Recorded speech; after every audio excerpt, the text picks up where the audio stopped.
돈을 버는 다양한 방법, 재테크 기사와 돈 되는 정보로 투자의 기준을 제시해주는 재테크 노하우 머니쇼, 트럼프 당선인의 대통령 취임 특집 시작합니다. 지난 금요일 뉴욕 증시 3대 지수 모두 상승 마감했습니다. 트럼프 2기 행정부 출범을 앞두고 기업 친화적 환경이 조성될 것이라는 기대감이 크게 작용했던 것 같죠. 네, 그렇습니다. 현지 시간 기준 18일, 즉 지난 토요일부터 미국 워싱턴 DC에서는 트럼프 당선인의 대통령 공식 취임 전 여러 행사들이 진행되고 있습니다. 그에 앞서 뉴욕 증시 금요일 날 다우는 0.7%대, S&P 500과 나스닥은 1%대 상승 마감했는데요. 트럼프 당선인이 자신의 SNS를 통해 시진핑 중국 국가주석과 통화했고 또 많은 문제를 함께 해결해 나가겠다고 밝히면서 투자자들의 기대감을 더욱 키웠습니다. 10년물 미국채 수익률 또 이번에는 4.6%는 또 지지선 역할을 하면서 더 밀리지는 않고 있는데요. 어쨌거나 시장은 트럼프 이후에 대해서 집중하는 양상입니다. 네, 지난 금요일 국내 증시 코스피는 약보합으로 마감하면서 2,520선은 지켜냈고요. 코스닥은 강보합에서 마무리가 됐습니다. 유가증권 시장에서 개인 투자자 순매수를 나타냈고요. 외국인과 기관은 매도 우위를 나타냈습니다. 트럼프 2기 행정부 출범을 앞두고 관망세가 크게 작용한 모습이었고요. 양시장에서 시가총액 상위 종목들 대부분이 하락했습니다. 트럼프 당선인 취임 이후에 서명할 행정명령에 따라서 업종별 수혜 여부가 갈릴 수 있어서 신중히 지켜보는 듯한 양상인데요. 오늘 특집 일부에서 자세히 짚어보겠습니다. 네, 트럼프 2기 행정부가 출범하면 공약의 빠른 추진을 위해서 재정 적자가 확대될 우려는 여전히 존재하는데요. 이는 미국채 수익률에 영향을 주게 됩니다. 향후 미국채 및 한국 국채 수익률, 또 트럼프 취임 이후 환율 흐름까지 특집 2부에서 전망해 보겠습니다. 네, 지금 보고 계신 머니쇼는 SBS BG앱과 유튜브에서 실시간 시청이 가능합니다. 더 많은 국내 주식 정보 받아보실 분들은 카카오톡 채널 머니랩을 추가하시기 바랍니다. 그럼 먼저 빠르게 돌아가는 글로벌 증시 상황부터 정리해 볼까요? 최주연 아나운서 소식 전해주시죠. 굿모닝 마켓입니다. 뉴욕 증시의 트럼프 트레이드가 다시 살아났습니다. 트럼프 2기 행정부의 취임을 앞둔 기대감이 투자 심리를 자극한 것으로 보이는데요.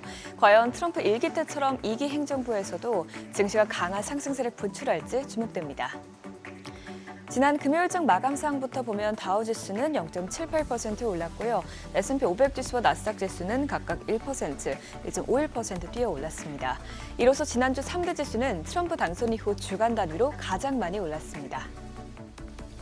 트럼프 랠리의 증시는 빅테크를 중심으로 상승했습니다. 엔비디아는 3.1%에 올랐고요. 전거래일에 급락했던 애플도 충격이 좀 진정되면서 0.75%로 상승 마감했습니다. 또 아마존은 틱톡 인수설에 2.39% 뛰었습니다. 시총 6위부터도 보면 테슬라는 3% 넘게 뛰었고요. 브로드컴은 3.5% 상승했는데 반면 메타는 대법원 판결에도 트럼프 당선인이 취임 후 틱톡 금지법 중단을 검토하겠다는 소식이 나오자 0.24% 오르는데 그쳤습니다.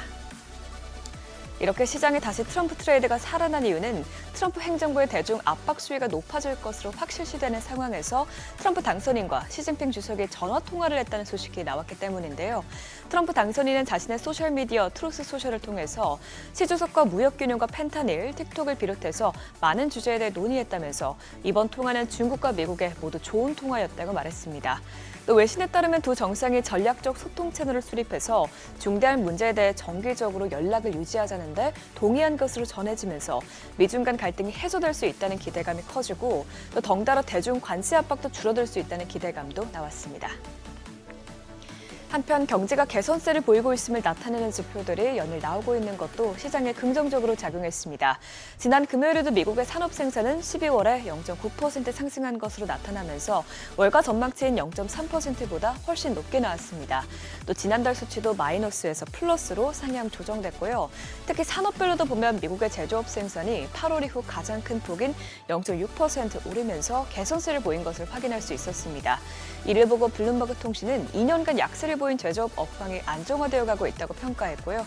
골드만삭스는 4분기 GDP 추정치를 0.1%포인트 올리면서 2.6%로 상향 조정했습니다. 또 현재까지 어닝 시즌이 순조롭게 시작한 것도 증시에 훈풍을 불어넣었습니다. 팩트셋에 따르면 S&P 500기업 중 9%가 지난주까지 4분기 실적을 보고했는데요. 이 중 79%가 월가 추정보다 높은 주당 순이익을 내놨습니다. 이는 5년 평균인 77%, 10년 평균인 75%보다 높은 수치인데 지난주에 은행사들이 좋은 실적을 내놓은 것이 전반적인 수익 성장률 증가에 큰 기여를 했습니다. 또 본격적으로 어닝 시즌이 시작된 후 조사 측은 지난주에 실적을 보고한 기업과 보고하지 않은 기업들의 추정치까지 더한 4분기 이익 증가율이 12.5%가 될 것이라고 분석했는데요. 이는 지난주에 측정한 11.9%보다 높아진 것이고요. 만일 4분기 증가율이 실제로 12.5%라면 2021년 4분기 이후 가장 높은 수치가 될 것입니다. 국채 수익률은 좋은 데이터가 나온 후 소폭 올랐습니다. 10년물 국채 수익률은 0.01%포인트, 2년물 국채 수익률은 0.04%포인트 올랐습니다. 국제유가는 트럼프가 취임하면 러시아에 대한 석유 수출 금지 조처가 완화되고 미국의 석유 생산이 탄력을 받을 것이라는 기대감으로 하락했습니다. WTI와 브렌트유는 각각 1.02%, 0.62% 떨어졌습니다. 트럼프 랠리의 비트코인도 지난 금요일에 10만 5천 달러를 탈환한 후 강세를 계속해서 이어가고 있습니다. 오늘 오전 7시 업비트에서는 1억 5,500만 원대에서 거래됐습니다. 마지막으로 이번 주 주요 일정도 살펴보겠습니다. 이번 주의 핵심은 오늘 밤에 있을 트럼프 당선인의 취임입니다. 현재 외신에서는 트럼프 대통령이 취임하는 즉시 100건 내외의 행정명령을 쏟아낼 것을 예상하고 있는데요. 이때 나오는 정책들의 강도에 따라서 주식시장은 크게 흔들릴 것으로 전망됩니다. 특히 이번 주는 보시다시피 주요 경제지표 발표가 없는 만큼 트럼프 원맨쇼가 될 가능성이 크다는 점 주의하셔야겠습니다. 또 24일에는 일본은행의 금리 결정도 지켜보셔야겠습니다. 현재 일본은행이 오는 통화정책회의에서 기준금리를 인상할 것이라는 전망이 우세해지고 있는데 만일 금리를 올린다면 채권시장과 외환시장 모두 변동성이 커질 수 있겠습니다. 또 그 밖에 이번 주는 어닝 시즌이 바빠질 예정인데 21일 넷플릭스를 기점으로 빅테크 실적 발표가 시작될 예정인 점 참고하시길 바랍니다. 굿모닝 마켓이었습니다.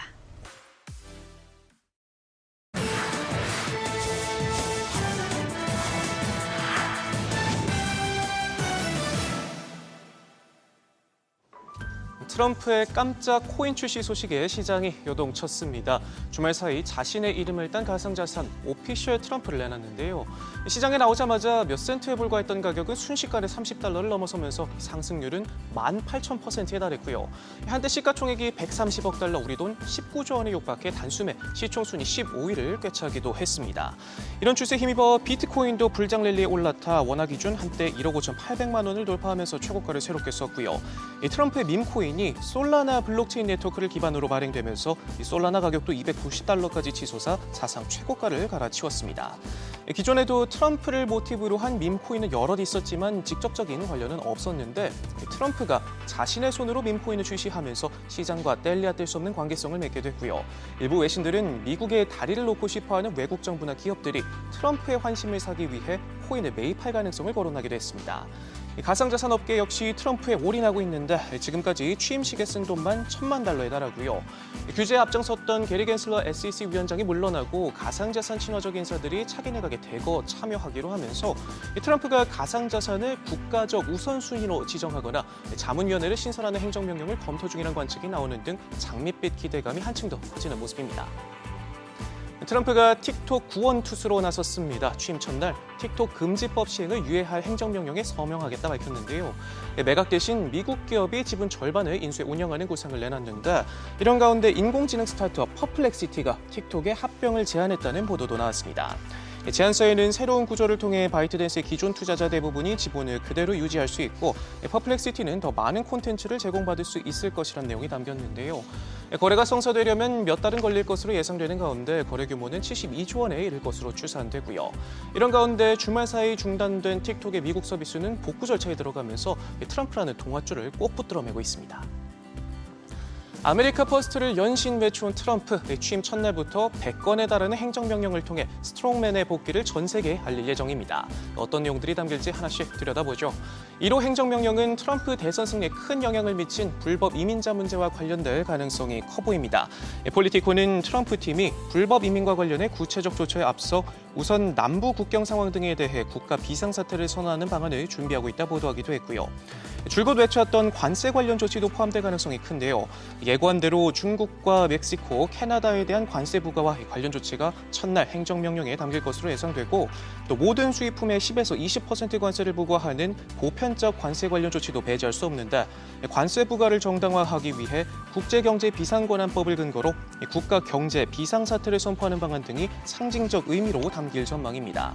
이 밖에도 화석에너지 개발 관련 내용도 예상이 되는데 앞서 바이든의 새로운 시추 금지에 대해 웃기는 일이라며 즉시 금지를 해제하겠다고 한 점에서 이를 뒤집는 행정명령이 예상되고요. 이와 함께 바이든 행정부의 환경보호청이 확정한 자동차 배출가스 규제 기준을 백지화하고 미국산 천연가스를 수출하는 공장 승인을 재개하는 방안도 예상됩니다. 아울러 친가상자산 대통령을 자처한 데다 이 업계가 지난 100일 동안 비트코인 전략적 비축, 가상자산 자문위원회 신설 등을 포함한 행정명령을 위해 로비를 벌여온 만큼 이와 관련된 조치들도 첫날 포함될지 관심을 모으고 있습니다. 지금까지 글로벌 비즈였습니다. 지난 금요일장 이슈가 있었던 업종 살펴보는 기업 이슈 시간입니다. 먼저 전력 설비주가 주목받았는데요. 일론 머스크 테슬라 CEO가 전력 부족에 대해 일침을 날렸습니다. 데이터 센터 등 AI 수요로 전력 수요가 계속 폭증하면서 올해부터 에너지의 생산이 급증하는 수요를 따라가지 못할 거라고 말했는데요. 이에 따라 전력에 대한 중요도가 커질 것으로 보입니다. 그런 가운데 LS 일렉트릭이 머스크의 xAI에 데이터 센터용 전력기기를 공급한다는 소식이 전해졌습니다. 이외에도 마이크로소프트 등 미국 주요 빅테크 3곳과도 납품에 대한 협의를 진행 중인데요. AI 데이터 센터 투자 경쟁으로 미국에서 전력기기 품귀 현상이 벌어지자 고성능 제품을 빠르게 공급할 수 있는 한국 기업에 러브콜을 보낸 것으로 분석됩니다. 또한 미국 LA에서 발생한 산불로 전력 설비 수요가 급증할 것으로 예상되면서 전력 설비주 강세에 힘을 보탰습니다. 마감 상황 보면 LS 에코에너지가 상한가 기록했고 한전산업이 16.44%, 호재에 있었던 LS 일렉트릭이 15% 넘게 올랐고요. 서전기전 13.15%, LS 마린 솔루션이 7.81% 상승 마감했습니다. 드디어 한국 수력 원자력과 미국 웨스팅하우스의 지식재산권 분쟁이 마무리됐습니다. 이에 따라 한수원과 한국전력은 웨스팅하우스와의 협력관계 복원을 통해 글로벌 원전 시장에서 경쟁력을 강화해 나갈 예정이라고 밝혔는데요. 그간 한수원과 웨스팅하우스의 분쟁은 오는 3월이 시한인 체코 두코바니 신규 원전 건설의 최종 계약을 앞두고 최대 걸림돌로 여겨졌습니다. 그런데 이 문제를 해결함으로써 체코 신규 원전 수출에도 청신호가 켜졌는데요. 그러면서 관련주들도 좋은 흐름 보였습니다. 마감 상황 보면 한전산업 16.44%, 한신기계가 14.69% 올랐고요. 서전기전 13% 넘게 올랐고 A프로젠 8.72%, G2파워가 6.73% 강세 보였습니다.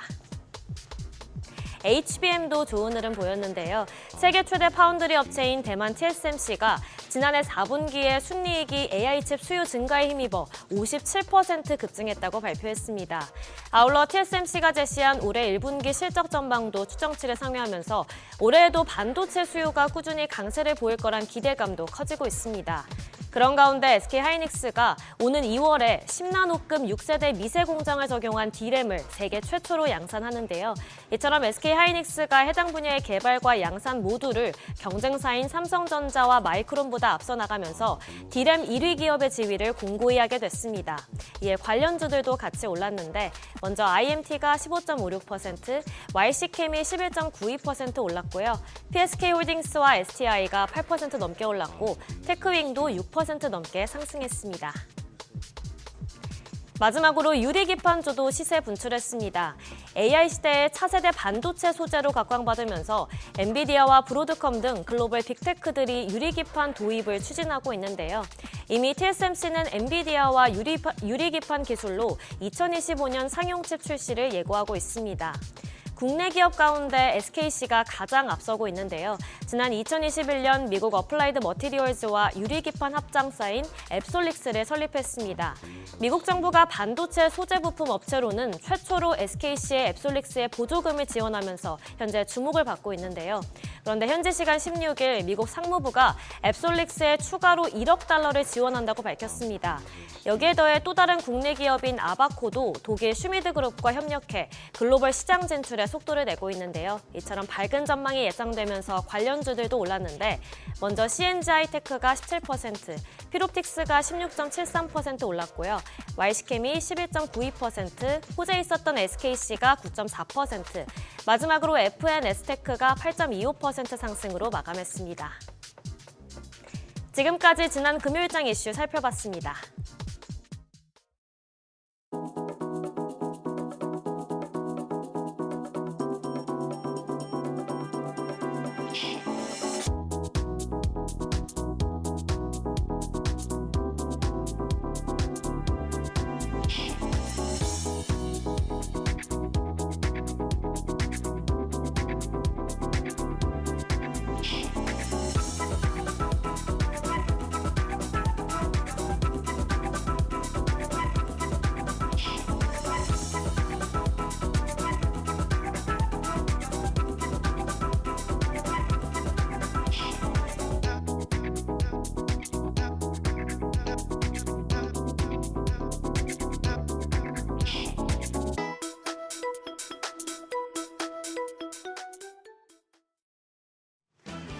지난주 마지막 거래일 국내 증시 양대 지수 엇갈리며 마감했습니다. 앞서 매크로 지표가 양호했고 연준 인사의 비둘기파적 발언이 나왔지만 현지 시간 오늘 예정된 트럼프 미국 대통령 취임식을 앞두고 리스크 오프, 안전을 최우선으로 생각하는 심리가 거세진 영향입니다. 이제 트럼프가 옵니다. 취임 후 구체적인 정책 윤곽이 잡히면서 굉장히 바쁜 한 주가 되겠습니다. 전 거래일 복귀하면서 이번 주 준비하시죠. 코스피는 0.2% 하락했고 코스닥은 0.1% 가까이 올랐습니다. 코스피 지난주 상승과 하락을 하루 단위로 오가며 퐁당퐁당 장세를 연출했습니다. 투자자들이 미국의 경제 지표와 실적 발표, 트럼프 2기 행정부 출범 이후 관세 등의 정책 등에 대한 경계심에 방향을 잡지 못한 데 따른 것으로 풀이됩니다. 수급적인 상황은 시장에 비우호적으로 작용했습니다. 유가증권 시장에서 외국인 3거래일 만에 매수에서 매도로 방향을 틀었습니다.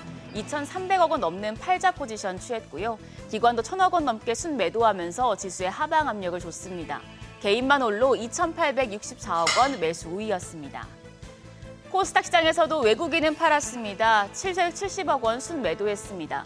다만 기관이 270억 원 사자세를 나타냈고 또 개인도 626억 원 순매수하면서 지수는 강보합이었습니다. 시가총액 상위 종목을 보면 유가증권 시장, 대체로 대형주 대부분이 약했던 가운데 SK하이닉스와 네이버가 상승하며 그나마 지수 하락을 방어했습니다. SK하이닉스는 HBM4 조기 공급 보도 등에 대한 긍정적인 반응이 이어졌습니다. 2%대 강세로 종가 21만 4,500원이었고요. 네이버 최근에 약세장에서 유독 강한 모습을 보여주고 있죠. 1%대 상승했습니다. 반면 삼성전자를 비롯해서 LG에너지솔루션과 삼성바이오로직스, 현대차와 기아 등 상당수가 약세를 보였습니다. 코스닥 시장에서는 반도체 관련 종목 상승폭이 컸습니다. 리노공업이 6%대 상승세 보여주면서 시총 10위권 안에 들었습니다. 그 밖에 레인보우 로보틱스가 5% 가까이, 그리고 리가켄바이오와 클래시스가 1%대 상승세 시현했습니다. 반면 알테오젠과 에코프로비엠, HLB, 에코프로 등 일부 제약바이오와 2차전지주는 하락했습니다. 환율은 소폭 올랐습니다. 정기장 마감 시간 달러 기준 1원 60전 오른 1,458원 30전에 거래를 마쳤습니다. 금리 인하에 대한 기대보다는 트럼프 대통령 당선인 취임에 대한 경계감이 더 크게 반영됐습니다. 이후 야간 거래에서 환율은 1,460원대를 소폭 웃돌았습니다만 트럼프 대통령 당선인과 시진핑 중국 국가주석이 전화통화를 가졌다는 소식이 나온 이후에 다시 후퇴했습니다. 오늘 새벽 6시 기준 역외환율은 1,456원이었습니다. 외환시장 1,450원대 중후반에서 출발할 가능성이 높겠습니다. 트럼프 2기 행정부가 시작됩니다. 이번 주 다양한 일정이 예정돼 있어서 그 어느 때보다 바쁜 한 주가 되겠는데요. 하나씩 체크하시죠. 우선 현지 시간 오늘 트럼프 미국 대통령이 취임합니다. 이에 앞서 중국의 기준금리에 해당하는 대출 우대금리가 발표되고 세계 경제 포럼이 개최되는데 이 부분 확인하시고요. 화요일에는 LG CNS 공모 청약이 시작됩니다. 올해 기업 공개 최대어로 꼽히는 만큼 주목이 되고 있습니다. 또 미국과 호주, 인도, 일본 등 4개국 안보협의체인 쿼드 외교장관 회의가 열리는데요. 보안주에 영향을 줄 수 있겠습니다. 콘크리트 박람회와 업비트 영업정리 관련 제재심 등이 진행되는데 관련주들도 체크하시죠. 미국 시간으로 수요일, 우리 시간으로 목요일 새벽에는 삼성전자의 갤럭시 언팩 행사가 개최됩니다. AI 기능을 키운 새로운 모델이 나올 텐데 신작이 수요를 키울 수 있을지 업계의 평가에 관심이 모아지고 있습니다. 목요일에는 미국 임상종양학회가 열립니다. 여기에 참가하는 기업들에는 또 모멘텀이 될 수 있겠습니다. 그리고 금요일에는 일본은행 BOJ가 기준 금리를 결정합니다. 앞서 우에다 가즈오 BOJ 총리가 금리 추가 인상 방안을 검토 중인 것으로 알려져서 시장에 부담을 주고 있는데요. 어떤 결과가 나오는지에 따라서 글로벌 시장이 전반적으로 들썩일 수 있겠습니다. 더불어서 데이원 컴퍼니와 아스테라시스, YG넛 등의 새내기주 주가 추이도 함께 확인하시죠. 더불어서 이번 주는 많은 기업들이 4분기 실적을 발표합니다. 오늘 HD 현대 일렉트릭을 시작으로 수요일 삼성 바이오로직스와 삼성물산, LG 이노텍, 현대건설, LX 세미콘이 실적을 공개합니다. 목요일에는 SK 하이닉스와 현대차, 삼성 SDS까지 실적을 내놓습니다. 시장에 큰 영향을 미칠 수 있겠고요. 금요일에는 기아와 현대모비스, 하나오션, 삼성 SDI, 삼성전기 실적이 나오는데 호실적을 내는 기업들 주목하실 필요가 있겠습니다. 그럼 개장 전에 지난주 금요일 시간외 거래에서 강했던 종목 확인하시죠. 전 거래일에는 조선과 조선기자재 쪽 그리고 토큰증권 관련주가 강했습니다. 조선업종은 미국 무역대표부가 중국이 조선과 해운산업에서 불공정하게 경쟁해 미국 경제에 피해를 주고 있다며 대응 조치를 예고하자 반사 수혜 기대감이 커진 영향이었습니다. 토큰증권은 트럼프 대통령 당선인 임기가 시작되면 비트코인 전략준비 자산화 현실화될지 관심이 모아지면서 덩달아 강했습니다. 자, 이제 트럼프가 옵니다. 내일 새벽 2시 트럼프 대통령 당선인 취임식을 앞두고 오늘 국내 증시 리스크오프 심리가 더 강해질지 아니면 역으로 리스크온 심리가 강해질지 장 초반 분위기 지켜보셔야겠습니다. 지금까지 어제장 오늘장이었습니다.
네, 현재 시각 8시 24분 향해 갑니다. 지금 보고 계신 머니쇼는 SBS BJ과 유튜브에서 실시간 시청이 가능합니다. 특히 SBS BJ 다운받으셔서 시청하시면 다양한 정보 확인해 보실 수 있고요. 또 다양한 국내 주식 정보 원하시는 분들은 카카오톡 채널에서 머니랩 검색하셔서 친구 추가하시기 바랍니다. 자, 지금 전 세계 주목을 끌고 있는 게 바로 이제 트럼프 당선인 취임식이죠. 네. 지금 현재에서는 그 마가 승리 집회가 진행 중이고 또 실제로 취임식을 보기 위해서 새벽 6시부터 경기장 주변에 굉장히 많은 길게 줄을 늘어서고 있다고 하는데 원래 애초에 22만 명 티켓을 뿌렸는데 네네. 이게 혹한 때문에 이제 다시 실내로 경기장으로 바꾸면서 2만 명 정도밖에 못 들어간다고 하네요. 예. 그렇더라고요. 예. 예. 어쨌거나 지금 우리가 한 8년 전에 봤던 그 의사당 앞에서 많은 사람들이 있는 그런 상황에서의 취임식은 아니겠고 네네. 의사당 내부에서 한다 하는 얘기인데 어쨌거나 지금 모든 우리 경제 관련 매체들이 이제 결국 바로 코앞으로 다가온 트럼프 행정부 출범 이후 달라질 뭔가 어쨌거나 어느 정도 반영은 선반영했다고 하지만 이제 뭘 쏟아놓느냐에 따라서 그렇죠. 바짝 긴장할 수밖에 없고 아니면 그런 틱톡만 놓고 보더라도 그렇잖아요. 왔다 갔다 하고 있죠 예. 지금. 네. 다시 틱톡 재개되고 서비스가 예, 뭐 틱톡 사랑한다고 하고 그래요. 네. 지난주 참 재밌었습니다. 나스닥을 보니까 월요일 날 오르고 화요일 날 빠지고 네. 월화수목금 이렇게 퐁당퐁당 하면서 그 와중에 나스닥이 2.45% 네. 오르고 뭐 다우는 뭐 3.7%나 올랐습니다만 우리는 또 반대로 월요일 날 빠지고 화요일 날 오르고 코스피 기준으로 말해서 당퐁당퐁 하면서 퐁당퐁당 반대. 근데 이제 주 후반으로 갈수록 뭔가 좀 예, 지지부진하고 좀 뭐 관망세가 그랬어요. 있었던 것 같고요. 우리는 뭐 0.3%, 나스닥이 네. 0.95% 조금 이렇게 미국 강도에 비해서 덜 갖는 뭐 그런 상황이라서 오늘 특집을 통해 가지고 이제 네. 결국 뭐 이제 트럼프 취임 이후를 또 대비해야 될 것 같습니다. 네, 오늘 네. 두 분 모셨습니다. HS 아카데미 이효석 대표 그리고 위인베스트 김진만 대표 함께합니다. 두 분 어서 오세요. 어서 오십시오. 안녕하세요. 예, 안녕하세요. 오늘은 두 분과 함께하네요. 예.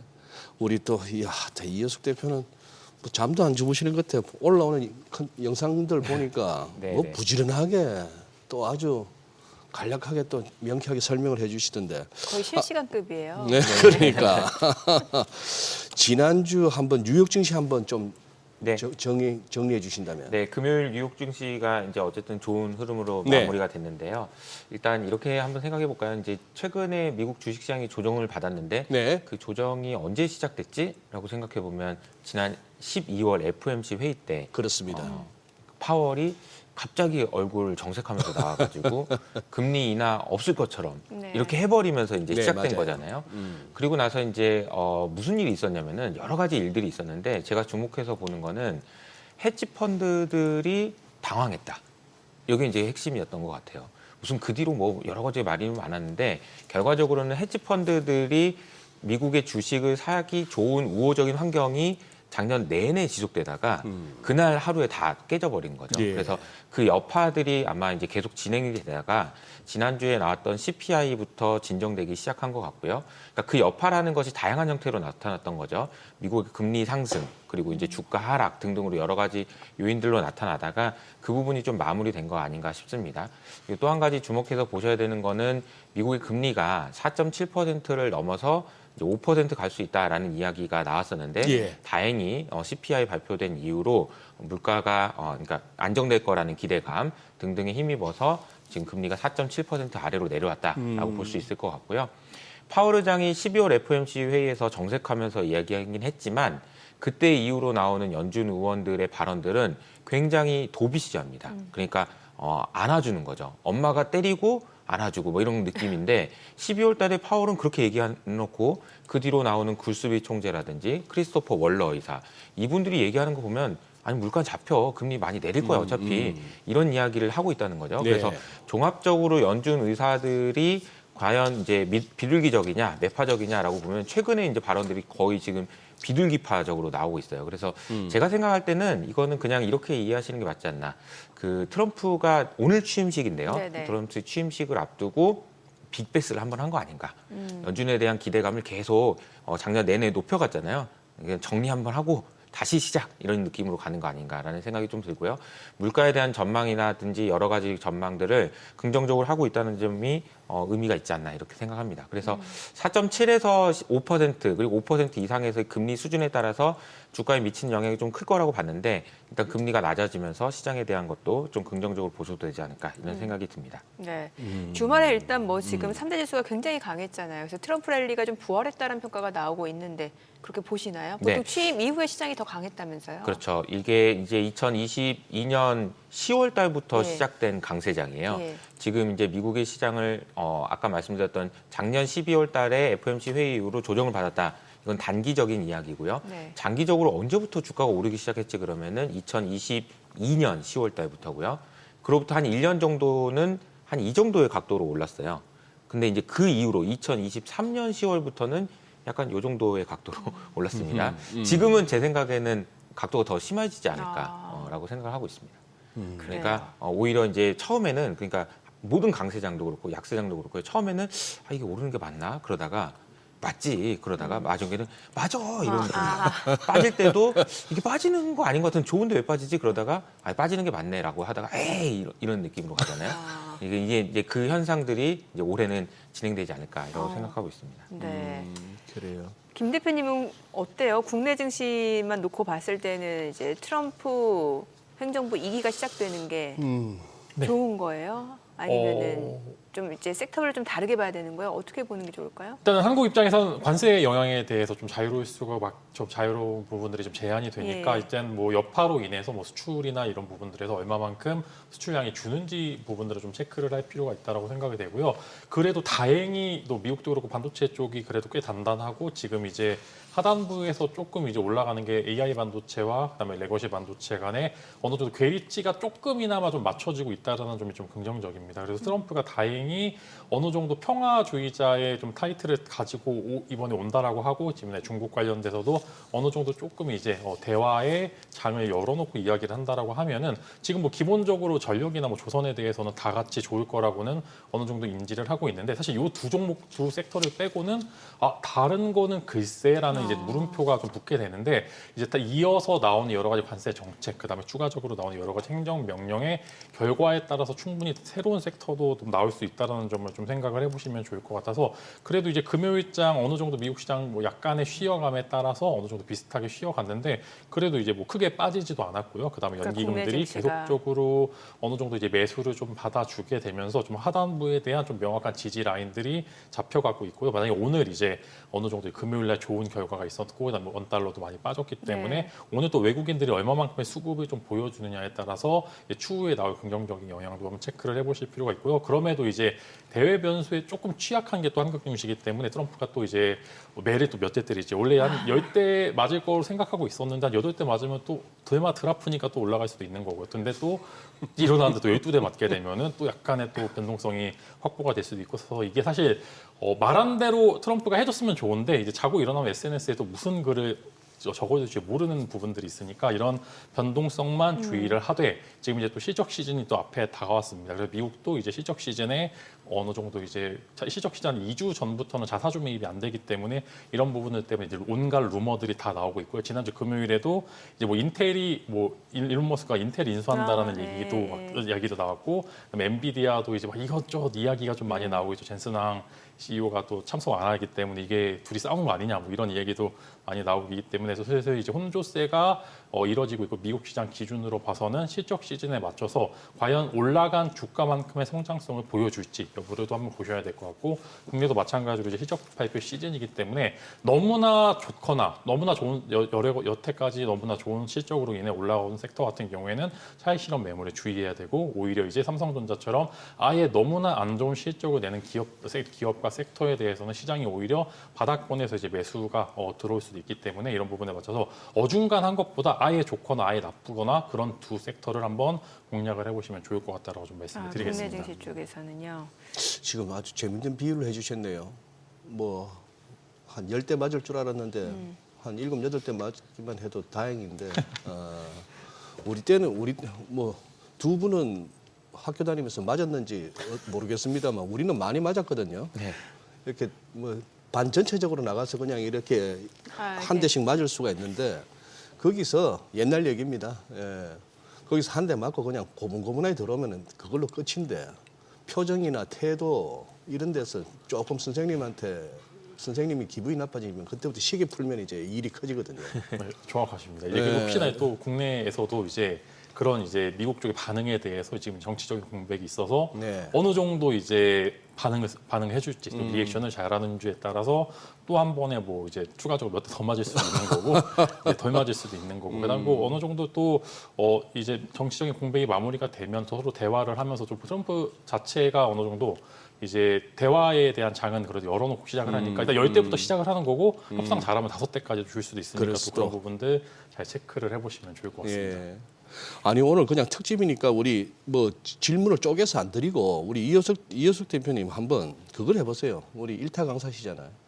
트럼프노믹스 지금 네. 우리 대충 그동안에 주섬주섬 이렇게 이제 어느 정도는 압니다. 그죠? 네, 뭐 네. 관세 때리고 뭐 감세하고 뭐 이렇게 되는데 요거 한번 정확하게 한번 정리를 한번 해보시죠. 아, 네. 알겠습니다. 예. 그 트럼프와 관련돼서 이제 많은 분들이 언론에서나 관심 있는 거는 관세가 어떻게 되느냐, 네. 그다음에 뭐 이민자 정책이 어떻게 되느냐, 뭐 이런 부분들에 관심을 많이 가지고 계시는데 이게 이제 저희는 이제 경제 채널이고 이제 투자하시는 분들이 많으니까 그러면 어떤 부분에 관심을 갖고 투자하실 때 적용해 보면 좋을지 이 네. 부분을 말씀을 드려보겠는데 이렇게 생각해 보시면 어떨까 싶어요. 트럼프 정부의 여러 가지 지금 인선들이 나오고 네. 있잖아요. 예. 근데 이제 짜르라는 표현을 쓰는 게 이제 두 가지가 있는데 짜르라는 황제. 게 이제 황제, 네.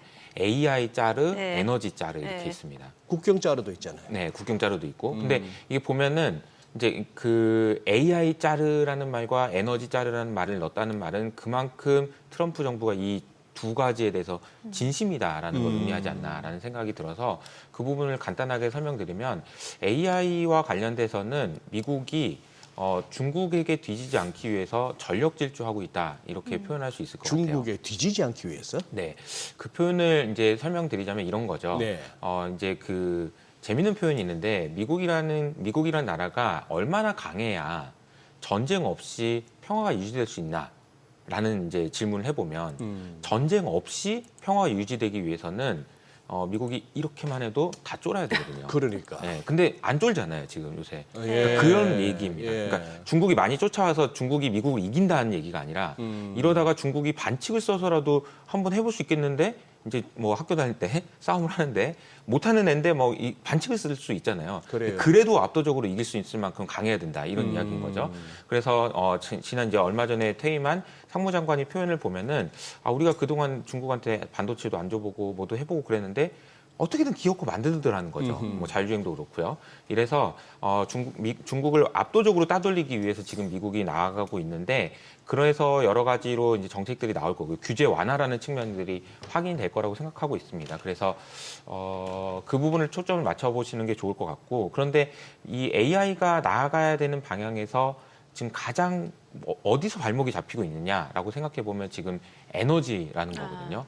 근데 에너지가 부족해서 AI를 못 간다라는 이야기가 뭐 에너지가 뭔데 이렇게 생각하실 수가 있는데 크게 보면 두 가지예요. 첫 번째로는 AI 데이터 센터가 중요한데요. 네.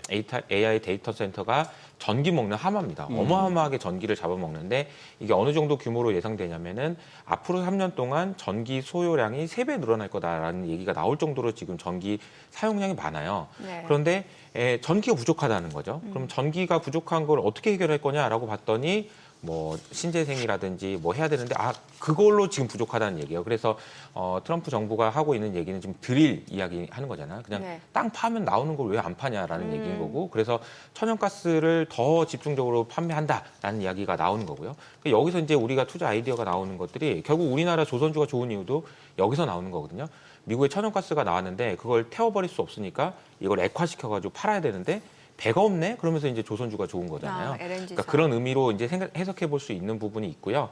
그리고 에너지와 관련된 거는 이렇게 보시는 게 맞는 것 같아요. 앞으로 이제 미국 정부에서는 그 에너지와 관련된 부분 중에서 가장 지금 바틀렉이 또 뭐냐라고 생각해 보면 네네. 전력망이거든요. 전력망이 너무너무 부족하다는 거예요. 그래서 이번에 LA 산불도 그렇고 원래 노후했던 것도 그렇고 AI 데이터 센터 때문에도 그렇고 그러니까 이제 어제 ATD 현대일렉도 미국에서의 생산 캐파를 50% 증가하겠다는 그런 발표를 했잖아요. 네. 그러니까 이거는 웬만한 수요가 확인되지 않으면 하기 어려운 그런 상황이라고 보시는 게 맞는 것 같습니다. 그래서 네. AI와 에너지라는 기준을 가지고 이제 투자 아이디어를 짜보시는 게 좋을 것 같다. 이렇게 말씀을 드리겠습니다. 그 에너지 쪽에서 이제 뭐 전력 그리고 전기, 전선 이쪽 말씀 주셨는데 또 그 소형 모듈 원전 SMR도 좀 생각해 볼 수 있는 게 사실 미증시 쪽에서 보면은 컨스텔레이션 에너지라든지 뉴스케일 파워 이게 아무래도 이제 전력 소비가 급증할 수밖에 없다 보니까 그 데이터 센터 근처에 소형 모듈 원전을 구축해야 된다 이런 논리에서 많이 움직였었잖아요. 맞습니다. 예. 그러니까 요거는 이 설명을 좀 드려보면 좋을 예. 것 같아요. 미국이라는 나라에 문제가 생겼을 때 미국은 어떤 식으로 그 문제를 해결하는가. 이거는 이렇게 생각하시면 됩니다. 그냥 그 기업한테 떼돈을 벌게 해줍니다. 예, 기업에게 어마어마한 혜택을 줘버려요. 예. 그래서 그 기업이 해결할 수 있도록 돈을 벌어가지고 해결할 수 있도록. 이게 무슨 말이냐면요. 과거에 셰일 기업이 네. 이제 있었잖아요. 예. 셰일 오일을 파는 것이 구멍을 막 뚫는 것이 미국한테 유리한 상황이었어요. 그러니까 미국 셰일 기업한테 투자하는 모든 투자자들에게 세금을 면제해 줘 버립니다. 그러니까 돈들이 그쪽으로 쏟아져 들어가는 거죠. 그리고 셰일 기업들이 엄청난 폭리를 취하게 되고 그러면서 이제 이 문제가 해결되거든요. 질문 주셨던 게 전력 문제가 해결돼야 되는데 이 전력의 문제는 원전으로만도 안 되고요. 네. 화석 연료만으로도 안 되고 천연가스 다 해야 되는데요. 다. 그래서 이 기업들이 모두 돈을 많이 벌어야 됩니다. 예. 그래서 그것과 관련된 규제 완화라든지 이런 정책들이 쏟아질 거다. 이렇게 보시는 게 맞는 것 같습니다. 뭐 원전, 천연가스, LNG선 네. 다 이제 복합적으로 복합적으로 에너지 전환이 일어나야 되고 그리고 에너지가 없으면요. AI에서 승리할 수 없어요. 이거는 너무나도 명확한 그렇죠. 부분입니다. 예. 예. 제일 중요한 관세 관련해서는 뭐 첫날 뭐 행정명령 많이 이렇게 발표될 걸로 한 거의 뭐 100개 정도를 예상할 정도인데 거기에서 우리 뭐 김진만 대표 표현으로는 많이 맞을 준비하고 있었는데 좀 적게 맞을 수도 있겠다. 뭐 혹시 그 가능성은? 네. 관세와 관련해서는 이제 트럼프가 뭐 가장 아름다운 단어다 이런 얘기를 했다고 아름다운 하잖아요. 단어다. 네. 근데 요거는 이 설명을 좀 드리면 좋을 것 같아요. 미국이라는 나라가 그동안 우리 전 세계를 대상으로 자유무역이라는 걸 했잖아요. 네. 그리고 자유무역을 하는 것이 모두에게 좋다라는 말을 했잖아요. 근데 이게 이제 미국은 이렇게 생각하는 것 같아요. 호의가 계속되면 권리 인주한다. 유명한 이제 그거는 영화 모든 단어죠. 인간관계에서도 적용이 그쵸? 되죠. 그러니까 예. 이제 미국이 그거 내가 처음에 무슨 부당거래인가 하는 영화에 나오는 영화에 대사인가? 나오는 단어죠. 맞아요. 그러니까 원래 자유무역이라는 게 네. 내가 니네들한테 그냥 공짜로 준 거야. 그냥 이 호의였는데 이게 권리인 줄 아네? 이런 이제 미국의 생각을 하고 있는 거고요. 그 생각을 아주 투명하게 보여주는 게 관세라는 거죠. 그러니까 이제 트럼프가 관세가 아름답다고 하는 이유가 야, 우리가 안 줘도 되는 건데 그냥 공짜로 줬던 건데 내가 뺏겠다고 얘기하니까 니네들이 싫어하는데 아니야, 내가 관세를 통해서 니네들이 이게 공짜가 아니었다는 걸 알게 해줄게. 라는 이제 이야기라고 보시면 될 것 같고요. 그래서 이제 아까 그 관세가 어느 정도 매겨질 거냐, 우리가 무서워서 겁먹었던 것보다 덜 할 거냐, 더 할 거냐는 또 중요하지만 앞으로 이 관세라는 이야기가 없어질 거냐라고 보면 계속될 거라고 보고요. 네. 이 자유무역은 사실상 이제 미국이 이거는 이제 더 이상 안 해도 될 것 같다라는 생각을 하고 있는 것 같습니다. 그 방향으로 간다라고 보시면 될 것 같고요.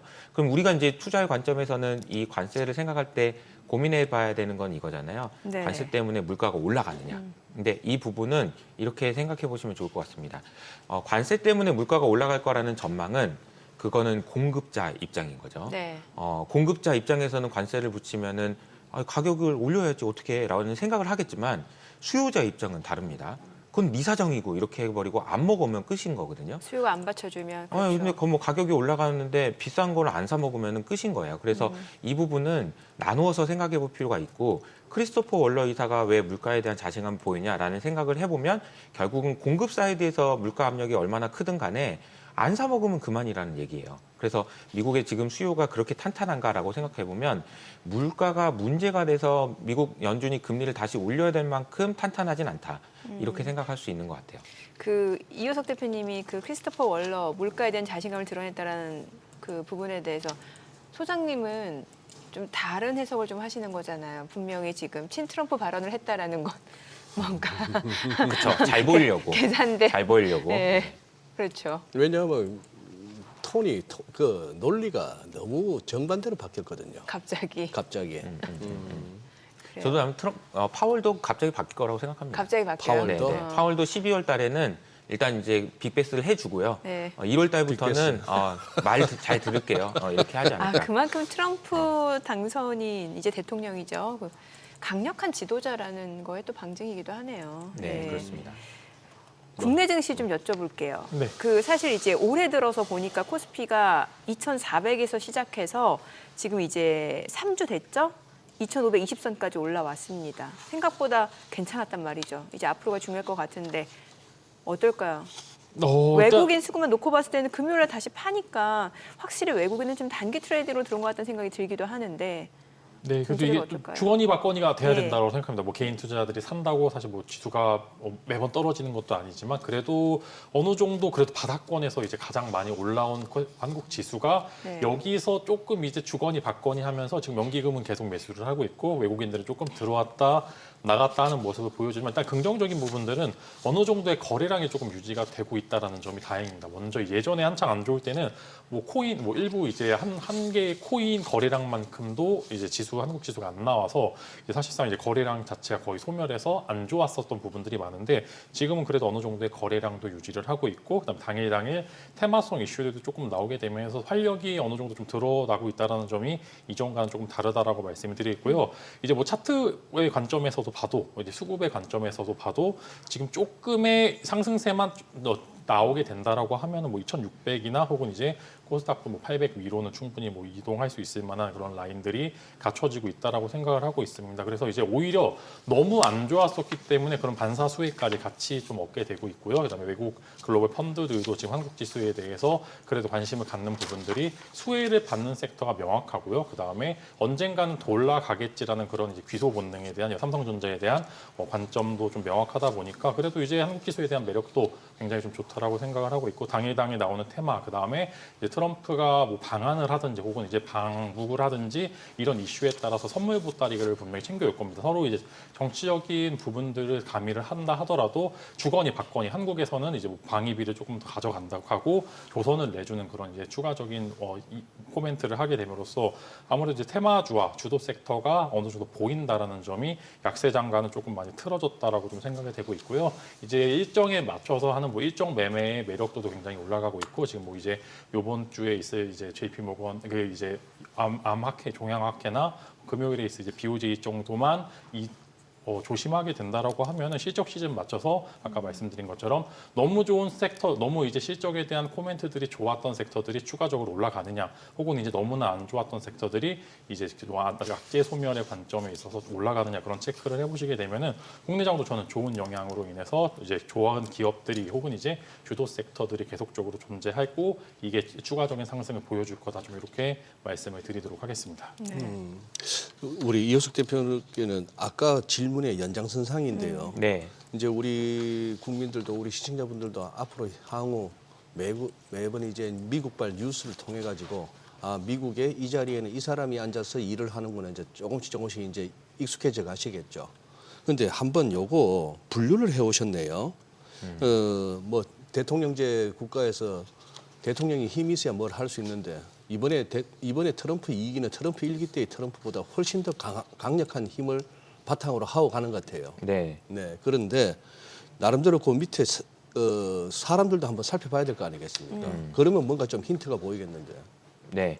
여러 가지로 이제 그 트럼프가 네. 정부를 운영하는 방향에 대한 여러 가지 생각들을 할 수 있는 부분이죠. 그래서 그 시작하기 전에 그냥 관심이 많으실 것 같아서 어제 이제 트럼프의 밈 코인이 하나 나왔거든요. 오피셜 트럼프. 네. 근데 이제 그게 어떤 의미가 있는지를 설명을 먼저 드리고 한번 그러시죠. 해볼까요? 예. 네, 그게 이제 어떤 의미가 있냐면요. 그러니까 트럼프가 코인을 발행했습니다. 네. 세상에. 그것도 취임식 하기 전에. 이게 무슨 일인가요? 이런 생각이 좀 들죠. 그리고 이건 뭐 말세도 아니고 이게 그런데 그게 하루 만에 시가총액이 13조가 됐다는 거잖아요. 우리 네네. 돈으로. 이게 도대체 무슨 일인가 이런 생각을 하실 수가 있는 것 같은데요. 저도 이제 그 코인을 실제로 과거에 나도 한번 발행해봐 이런 생각도 해봤거든요. 저도. 근데 이제 무서웠던 게 뭐냐면은 발행해서 초반에는 어떻게 뭐 펌핑해가지고 가격 올릴 수는 있을 것 같아요. 근데 이게 어떻게 해서 끝날까라고 생각하면은 감옥 갈 거밖에 생각이 안 나는 거죠. 이러다가 사기쳐가지고 이제 이렇게 될 수밖에 없을 것 같으니까 못했어요. 저는. 근데 이제 트럼프는 그럼 무슨 생각을 했을까라고 생각해 보면 저는 이런 생각을 했을 거라고 생각합니다. 트럼프가 이걸 모르지 않을 거예요. 네. 그럼에도 불구하고 코인을 발행했다는 거는 무슨 얘기냐? 이 사람은 영원히 기억되고 싶은 거다. 끝이 없이. 이 코인이 계속 살아있길 바라는 거다라는 거죠. 트럼프 코인인데요. 트럼프 코인이 사람들에게 어떻게 기억됐으면 좋겠냐면 마가 코인으로 다시 미국을 위대하게 만든 그 사람으로 기억되고 싶은 거다라고 생각이 들었어요. 만약에 그게 아니고 사기쳐서 감방 가려고 돈 벌려고 이렇진 않았을 것 같다는 생각이거든요. 네. 뭐 좀 지나치게 긍정적으로 보는 거 아니냐라고 생각하실 수도 있지만 왜 이런 행동을 했을까라고 생각해 보면 분명히 의심받을 수 있는 행동이고 분명히 욕먹을 수 있는 행동임에도 불구하고 했던 이유는 내가 그래도 내가 퇴임한 이후라도 내가 오랫동안 기억되고 싶다. 근데 어떻게 기억되고 싶냐면 미국을 다시 위대하게 만든 시작을 했던 사람으로 기억되고 싶다라는 그런 메시지를 보낸 게 아닌가 싶습니다. 그리고 뭐 그 의미를 생각해 보면 크립토 쪽으로 돈이 몰려가게 만드는. 근데 사람들이 이거는 이제 오징어 게임을 보면 사람들이 옆에서 다 죽어가는데도 한 번 더 게임을 하자고 하는 이유가 위에 지금 돈이 보이기 때문이거든요. 돼지 저금통에 돈이 쌓이니까 저게 보이는 거죠. 그러니까 한 번 더 하면 내가 할 수 있을 것 같다는 생각. 그러니까 트럼프가 만든 코인에다가 투자했으면 하루 만에 억만장자가 될 수 있다라는 생각. 그 생각을 만들어주면서 오히려 이쪽으로 이제 돈을 물꼬를 틀으려고 하고 그리고 결과적으로 내가 잘하겠다라는 의지를 표현한 것 같은데요. 이게 이제 잘 될지 안 될지는 이제 계속해서 우리는 모니터링 해봐야 되겠죠. 그리고 이제 그 중에서 이제 경제 장관들 중에서 가장 제가 주목해서 보는 거는 도지라는 조직이고요. 네. 이 도지라는 조직이 정부 효율부잖아요. 네. 이거는 기업의 운영 방식을 정부에 적용하는 겁니다. 그리고 AI를 정부에 적용하는 건데요. 이거는 제가 생각할 때 역사적으로도 없었던 국가 개조 프로젝트 아닌가 이런 생각이 들 정도로 중요한 사건이고요. 이 부분이 잘 진행되는지 여부가 매크로 관점에서 가장 중요한 이유는 우리가 제일 많이 보시는 미국 국채금리 있잖아요. 네. 미국 국채금리가 올라가는 여러 가지 이유 중에 하나가 미국 부채 그거 못 믿겠다라는 거고 계속해서 적자 내면 우리는 어떻게 하라는 거냐라는 이야기인 거잖아요. 근데 적자를 줄일 수 있는 방법은 지출을 줄여야 되는데 지출을 줄일 수 있는 방법이 없다는 거죠. 그래서 도지라는 정부 효율 부서가 과연 미국의 그 지출을 의미 있게 줄일 수 있느냐 이 부분도 굉장히 중요하게 보셔야 될 것 같다라는 생각이 듭니다. 네. 자, 지금 시각 8시 51분 향해 갑니다. 오늘 양시장 예상 체결 지수부터 체크해 보겠습니다. 먼저 코스피 좀 보도록 할게요. 오늘 코스피가 0.49% 상승 예상되고요. 지금 2,535포인트 출발 예상됩니다. 코스닥도 0.28% 상승 예상되고요. 726포인트로 집계가 되고 있습니다. 시가총액 상위 종목 예상 체결가 보겠습니다. 삼성전자 오늘 0.7% 상승 예상됩니다. 지금 호가는 54,100원이고요. SK하이닉스 1.8% 상승 예상됩니다. 호가 21만 8,500원, 그리고 LG에너지솔루션, 삼성바이오로직스는 보합 예상되고요. 현대차가 0.7% 하락 예상됩니다. 지금 호가가 21만 원이고 기아 보합 출발 예상되고 있고요. 셀트리온 1% 하락 예상됩니다. 예상 체결가 17만 8,000원. 삼성전자, 우선주, KB금융 각각 하락 출발 예상되고요. 호가는 43,500원, 88,100원으로 집계가 됩니다. 네이버 호가는 20만 9천원이네요. 코스닥 시가총액 상위 종목 예상 체결가 보겠습니다. 알테오젠 오늘 보합 예상되고요. 에코프로비엠 강보합권 예상됩니다. 호가 13만 300원, HLB 0.9% 하락 예상되고요. 예상 체결가 7만 7,200원, 에코프로 보합 예상되고 레인보우 로보틱스가 1.3% 상승 예상됩니다. 지금 호가는 26만 5천원으로 집계가 되고 있고요. 이미 지난 목요일, 금요일 2거래일 연속 좀 강세 흐름을 보여줬고 오늘 추가적으로 좀 상승이 예상되고 있는 레인보우 로보틱스고 리가캠바이오는 보합 예상됩니다. 삼천당제약 오늘 1% 강세가 예상되고 호가는 17만 1,000원으로 집계가 되고 있고요. 클래시스 0.7% 하락 예상됩니다. 호가 5만 1,800원, 휴젤 보합 예상되고 리노공업이 0.7% 하락이 예상됩니다. 자, 이제 개장까지 지금 한 6분여가량 남았는데 한 7분여가량 남았죠. 오늘 양시장 좀 상승 출발 예상되는데 글쎄 오늘도 뭐 어떤 섹터가 또 치고 나갈지 사실 지난 주말에 뉴욕 증시에서 보면 다시 한번 기술주들이 힘을 내주는 모습이었고 특히 필라델피아 반도체 지수 좋았잖아요. 네. 그러니까 오늘은 또 국내 증시는 어떤 섹터가 또 강할지 좀 기대가 그러니까요. 되네요. 뭐 아까 지난주 뉴욕 증시 흐름을 뭐 퐁당퐁당이라고 묘사를 네. 했습니다만 목요일만 하더라도 M7 종목이 다 그냥 급락의 양상을 보였는데 또 하루 지나서 다시 또 올라가죠. 금요일 날은 또 다 예. 오르면서 그런 상황이었죠. 아까 두 분 얘기하는 중에 이렇게 오는 느낌은 그거네요. 우리 이효숙 대표가 말씀하셨나요? 그 12월 FMC를 하나의 트럼프 취임 전에 빅베스 처리하듯이 한번 이렇게 시장의 과매수 국면을 한번 좀 털어주는 그걸로 잡았던 것 같고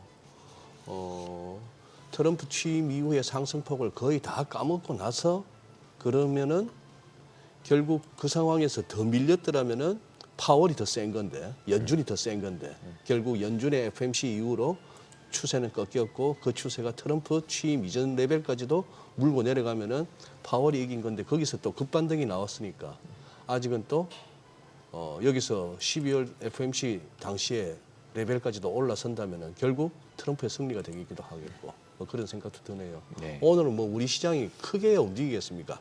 뭐 미국 장이 올랐으니까 올라는 가겠는데. 근데 아까 거기서 하나만 더 제일 중요한 거 일단 뭐 시진핑하고 통화도 있긴 있었습니다. 그거보다 저는 좀 이효석 대표 나오신다길래 궁금했는데 결국은 유동성이거든요. 예? 결국은 뭐 미국이 주도하는 글로벌 유동성이 트럼프 2기에 결국 돈이 더 풀릴 것인가, 돈이 더 유동성 측면에서 유동성이 좀 빡빡해질 것인가. 당연히 전자라고 봐야 되는 거 아닙니까? 네. 돈 더 풀리겠죠. 돈이 더 풀린다. 네. 네. 근데 이게 돈이 더 풀린다라는 것도 중요한데요. 네. 그러니까 그래서 이제 저는 과거에 이제 연준의 뭐 자산의 구조나 이런 걸 많이 봤어요. 예. 요즘에 근데 잘 안 보입니다. 왜냐면 이게 더 풀리는 게 의미가 있을까 여기서? 여기서. 이미 너무 많은데. 이미 너무 많은데. 이미 너무 많아요. 그래서 이게 그러니까 지금 무슨 많은 이제 기존에 이제 매크로 분석하시는 분들이 연준의 뭐 자산이 아니라 이제 연준이 부채까지 들어가가지고 영래포가 어떻게 되고 뭐 글쎄. 뭐 예. 지급 준비금 그게 의미가 있나 이런 생각이 들어요. 그러니까 사실 과거에 몇 달 동안 맞은 적은 있지만 잘 안 맞는 지 오래됐어요. 그거 올라가지 않아도 오르고요. 빠져도 오르고 막 주가는 다 그래요. 왜 그런가 생각해 보면 이미 너무너무 많은 유동성의 바다에 있다는 거죠. 어제 뭐 트럼프 아까 뭐 민코인 얘기했지만 하루 만에 이렇게 돼버렸어요. 네네. 예. 예. 그러니까 돈은 너무너무 많고요. 네. 중요한 건 뭐냐면 유통 속도입니다. 그러니까 돈이 얼마나 움직이느냐인데 돈을 움직이는 것에서 물꼬를 터주는 거는 트럼프한테 기대하는 건 규제 완화인 거죠. 규제를 완화시켜주면 돌아다닌다는 네, 거예요. 네, 네. 그리고 이제 은행에서도 규제를 완화시켜주면은 미국 국채 산다는 거고요.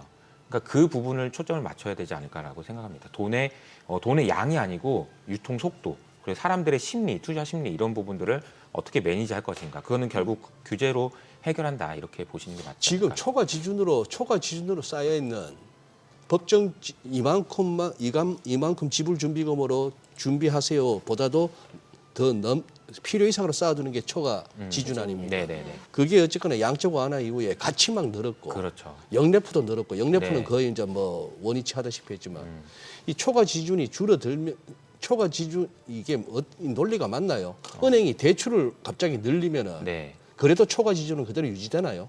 근데 이제 초과 지준이라는 말이 네. 이제 과거에는 있었는데 그때 이제 그 코로나 때 없어졌어요. 아 그래요? 왜냐하면 지준을 해야 되는 게 없었거든요. 꼭 맡겨놔야 되는 그런 게 이제 없어졌습니다. 그래서 그냥 지준만 있어요. 지준만 어차피 있어요? 늘 있습니다. 늘 늘 많아요. 있어요. 네. 근데 이게 뭐 GDP 대비 이런 거는 그냥 논문 중에 하나일 뿐이고 그게 이론이 아니에요. 그는 그게 충분히 많다. 충분히 저는 많다. 충분히 많다. MMF에 7조 달러가 있다. 그럼 어떻게 할 거냐 그 돈이. 그래서 이제 충분히 많다. 그 이렇게 보시면 맞습니다. 돈이 더 많아지고 안 많아지고는 더 찍어내는 것보다 결국은 기존의 풍부한 돈이 얼마나 빨리 돌아다니느냐 그렇죠. 이거네요. 그렇죠. 그런데 여기서 핵심은 규제를 완화해 줄 거라는 거죠. 지금 왜 미국 국채를 사는 사람이 없어가지고 금리가 올라간다는 얘기가 나오냐? 은행한테 못 사게 하니까 그런 거지. 은행한테 사주게 하면 되는 거죠. 규제를 완화시켜주면 그러니까. 살 수 있다는 거예요. 돈은 충분히 있다. 네. 예. 아니 그 유동성 말씀하셨으니까 이거 좀 여쭤보고 싶은데 사실 그 암호화폐 네. 비트코인을 이제 트럼프는 전략적 자산으로 비축하겠다라는 거잖아요. 네네.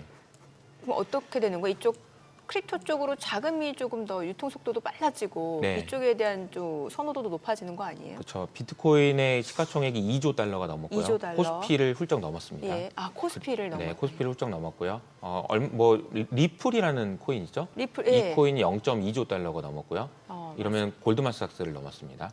그러니까 이제 이게 세상이 완전히 바뀌고 있다라는 예, 거고요. 이 시장이 굉장히 많이 커질 거라는 걸 의미하는 거라고 보시는 게 맞고, 게다가 지금 트럼프가 강하게 밀어붙일 거거든요. 이제 네. 민코인을 발행했다는 것이 많은 시사점이 있어요. 이게 이제 이쪽으로 밀어붙일 거다라는 이야기고, 가격도 굉장히 많이 좋은 흐름을 보이지 않을까. 이제 시가총액 기준으로 전체적으로 봤을 때 4조 달러거든요. 네. 크립토 코인의 시장 자체가. 이게 아마 올해 8조 달러까지는 늘어나지 않을까라고 생각하고 있고, 지금 미국 주식시장이 지금 60조 달러거든요. 그럼 지금 4조 달러 이 정도 수준인데 아마 어느 정도 수준까지 올라갈지는 모르겠습니다만 상당히 좋은 흐름이 나타나지 않을까. 이것도 결국은 규제 완화가 있습니다. 규제 완화. 예. 김 대표님 네.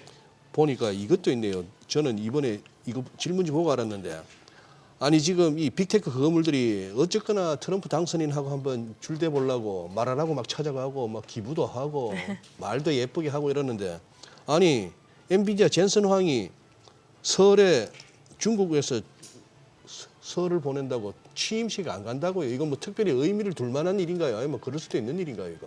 근데 일단 젠슨왕 CEO 같은 경우에는 이때 다 초청은 받았는데 다 불참을 했습니다. 아, 그랬어요? 이게 조금 애매한 게 네. 주주들 입장에서는 네. 아니 다 가는데 너도 가지 왜 굳이 글쎄. 긁어 부스럼을 네. 만드느냐 네. 뭐 이런 포인트로 접근을 하고 사실 엔비디아도 지금 주가가 그 고점에서 계속 이제 좀 노이즈가 나오게 되면서 네. 이제 지지부진한 알겠습니다. 흐름이 자, 나오는 오늘 국내 증시를 확인해 보죠. 개장합니다.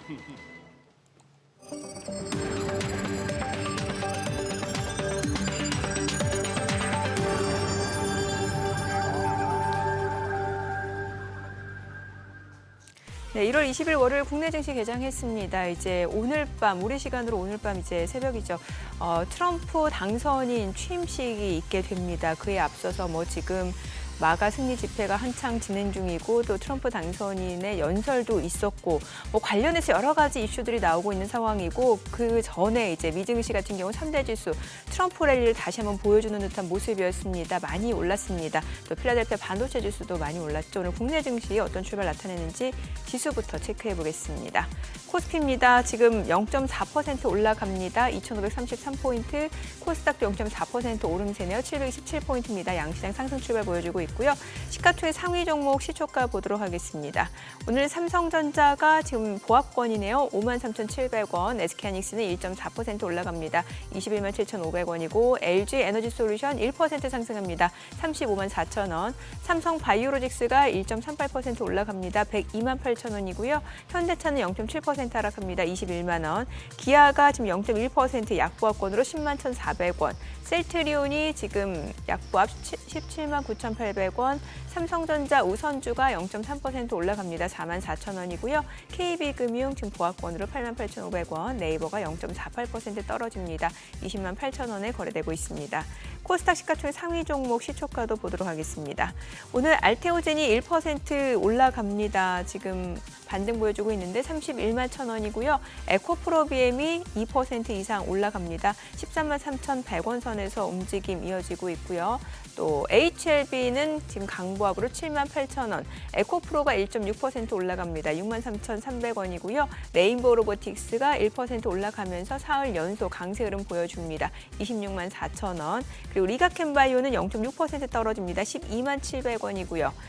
지금 리가켄바이오는 이렇고 삼천당제약이 지금 강보합권으로 16만 8,900원이고 클래시스가 1.7% 하락합니다. 5만 1,300원. 엔캠이 오늘 강세 보여줍니다. 3.7% 올라가면서 15만 4,600원에 거래되고 있습니다. 하루 만에 반등 보여주고 있고요. 리노공업은 지금 1% 떨어집니다. 25만 원에 거래되고 있습니다. 오늘 시장에서 특징을 보여주고 있는 섹터 종목들 좀 체크를 해보도록 하겠습니다. 오늘 장에서는 뭐 유리기판 관련주, 원전 관련주들 움직임 좋습니다. 유리기판 쪽에서는 지금 캠트로닉스가 5% 강세를 보여줍니다. 19,930원이고요. SKC도 2.69% 상승합니다. 17만 9,200원. JNTC 5.8% 올라갑니다. 23,500원이고요. 필옵틱스 그리고 HB테크놀로지도 1% 안팎으로 강세를 보여주고 있습니다. YC캠도 1.8% 올라가고 있는 상황이고 주성 엔지니어링도 지금 상승하면서 35,050원에 거래되고 있습니다. 자, 그리고 원전 관련주 내에서는 지금 우진이 3% 올라갑니다. 7,720원이고요. 우리기술도 1.7% 올라가고 있는 상황이고요. 또 두산에너빌리티도 1% 이상 올라갑니다. 22,000원. G2파워도 2% 상승으로 8,420원에 거래되고 있습니다. 금양 그린파워도 2% 상승 보여주고 있는 상황이고요. 다만 지금 뭐 개장한 지 사실 3분 정도 좀 지난 상황에서 좀 시장이 전체적으로 윗골이 달고 내려오고 있는 상황이네요. 음봉을 좀 보여주고 있는 모습이고 오늘 2차 전지 쪽도 흐름 좋습니다. 뭐 지금 보시다시피 뭐 대표적인 셀업체 삼성 SDI, LG 에너지솔루션도 지금 1% 이상 올라가고 있는 상황이고 2차 전지 리튬 관련주라든지 아니면 LFP 관련주들 움직임도 좋습니다. 앞서 보시다시피 엔캠이 3% 강세였고요. 미래나노텍 그리고 에코프로, 포스코퓨처엠도 각각 2% 가까이 올라갑니다. 에코프로가 63,500원, 포스코퓨처엠도 지금 15만 2,800원에 거래되고 있는 모습이고 LNF도 2.8% 강세고 금양도 9% 넘게 올라갑니다. 21,950원 그리고 그 가깝게 천보, 코스모화학도 지금 1% 이상 상승을 보여주고 있는 모습입니다. 자, 뭐 이 정도 좀 보시면 될 것 같고 조선 기자재 쪽도 좋네요. 지금 화인베스틸이 23% 급등합니다. 1235원 그리고 현대임스 1승이 각각 15%, 7% 강세 보여줍니다. 1승은 5,350원이고 HD 현대마린솔루션도 1% 이상 상승하면서 182,200원에 거래되고 있습니다. 그밖에 오리엔탈 전공 태광도 지금 3%에서 2% 상승 보여주고 있는 모습입니다. 성광밴드도 0.6% 올라가네요. 지금 시각 9시 5분 향해 갑니다. 수급 상황 좀 체크해 보겠습니다. 오늘 유가증권 시장에서 개인 투자자 순매수 보여줍니다. 지금 606억 원 매수 우위고요. 806억 원이네요. 지금 외국인과 기관은 각각 677억 원, 134억 원 매도 우위. 코스닥에서도 개인 투자자 홀로 순매수입니다. 206억 원 매수 우위, 외국인과 기관은 각각 192억 원, 19억 원 매도 우위를 나타내고 있습니다. 환율 체크해 보겠습니다. 달러 환율입니다. 정비적 마감 대비로는 1원 70전 상승한 1,460원에 개장이 됐습니다. 김 대표님, 앞서 저희 했던 얘기 마무리 짓고 오늘 시장 네. 개장 상황 좀 짚어볼까요? 네, 예. 일단 뭐 엔비디아 CEO 네. 같은 경우에는 원래 이제 좀 정치적인 성향을 잘 안 드러내는 스타일이기도 네. 하고 이제 춘절을 조금 이제 중요시 여기는 좀 대만계 미국인이다 보니까 조금 그런 부분들에 있어서 원래 갔었던 부분들을 이어서 간 건데 조금 주가가 지지부진한 상황이기도 하고 다른 이 빅테크 기업들의 회장들 특히 이제 뭐 머스크도 그렇고 이제 주커버거도 그렇고 조금 주되려고 바쁜 상황에서 저기 가니까 주주들 입장에서는 조금 이제 속이 좀 터지는 상황이죠. 기왕 안 가는 것보다 가는 게 기본은 해야 되는 그런 상황인데 그럼에도 조금 이제 가버리니까 이제 주주들 예. 입장에서 좀 속이 타는 그런 상황이기도 하고 좀 이제 최근에 바이든 정부가 계속적으로 이제 반도체 규제를 좀 중국 쪽에서 하는 부분들이 있어서 뭐 기분이 나빴다라는 뭐 이야기도 들리고 있지만 그래도 원래는 원칙상은 이런 부분들이 30년간 지속된 엔비디아의 어느 정도 보여주는 정치적인 스탠스인데 지금 상황이다 보니까 다들 주되기 바쁜데 안 하니까 좀 아쉬워서 하는 소리다라고 생각이 드는데 또 이게 어떻게 돌아올지는 좀 여부는 좀 알 수가 없습니다만 그럼에도 조금 아쉬운 부분들이 있다라고 말씀을 드리면서 좀 국내 기업도 가시는 이제 기업에 대해서는 또 국내에서도 테마성 이슈로도 많이 오르는 부분들이 있기 때문에 일단은 젠스당 CEO가 안 가는 부분들에 있어서는 원래 그런 사람이기 때문에 크게 의미를 두진 않으나 주가상으로 혹시나 밀렸을 때 괜히 욕먹을 가능성은 충분히 있다. 이 정도로 좀 파악을 해보시면 좋을 것 같습니다. 연장해서 지금 오늘 아무래도 이제 트럼프 취임 2기를 앞두고 이제 특집이다 보니까 우리 김진만 대표님 지금 우리 시장에서 그렇게 얘기하잖아요. 트럼프 2기 가면 조선 좋을 것 같고 첫 통화가 한국 좀 도와주세요였잖아요. 그죠? 네. 조선 좋을 것 같고 또 조선 너무 잘 가고 있고 뭐 방산 또 전력 쪽 뭐 AI 다 뭐 그렇게 얘기합니다만 궁금한 거는 여기 반도체하고 배터리 쪽은 트럼프 2기에 우리한테 어떻게 될 것인가 하는 거하고 또 하나 제1감은 그거였잖아요. 저기 신재생은 안 좋을 것 같다 했는데 오히려 지금 중국하고 이렇게 뭔가 트러블이 생기면 우리 쪽에서 오히려 태양광이라든지 이런 쪽에서 뭐 반사 이익을 얻을 수도 있다. 이런 등등이 있는데 소위 말해서 트럼프 2기 수혜주 그 중에서 제가 궁금한 거 반도체 배터리 그리고 태양광 네. 이쪽은 어떻게 보세요?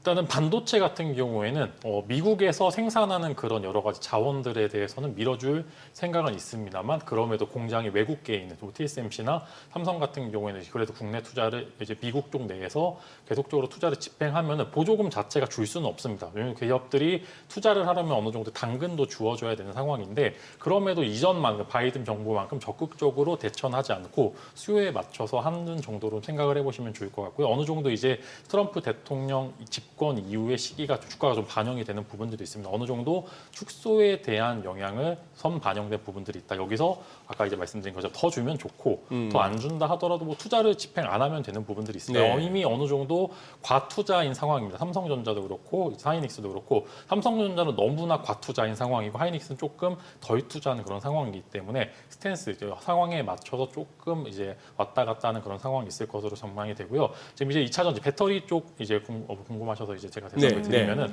일단 배터리 업계 자체가 지금 그리 좋진 않습니다. 뭐 CATL도 마찬가지로 지금 초격차 전략을 서로 하고는 있습니다만 전체적인 수요 자체가 좀 둔화가 되는 부분들이 있습니다. 그래서 ESS라는 뭐 새로운 시장에서 얼마만큼의 성장성을 보여주지 않는 이상 추가적인 산업 자체가 조금 내려오는 부분들이 또 있고요. LG 에너지 솔루션 같은 경우 이번에 실적 발표했는데 너무나 안 좋았죠.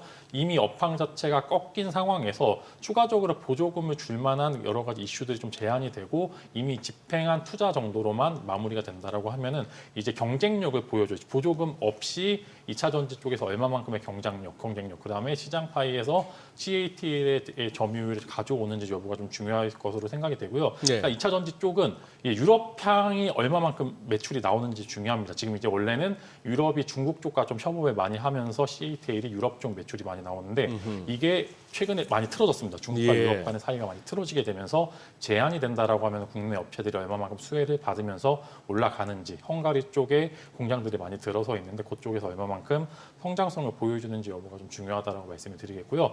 태양광 같은 경우에는 신재생이 보통 일반적으로 두 가지로 나누게 되죠. 태양광과 풍력 이야기가 나오는데 풍력은 트럼프가 못을 박아버렸습니다. 트럼프 풍력 안 좋아한다.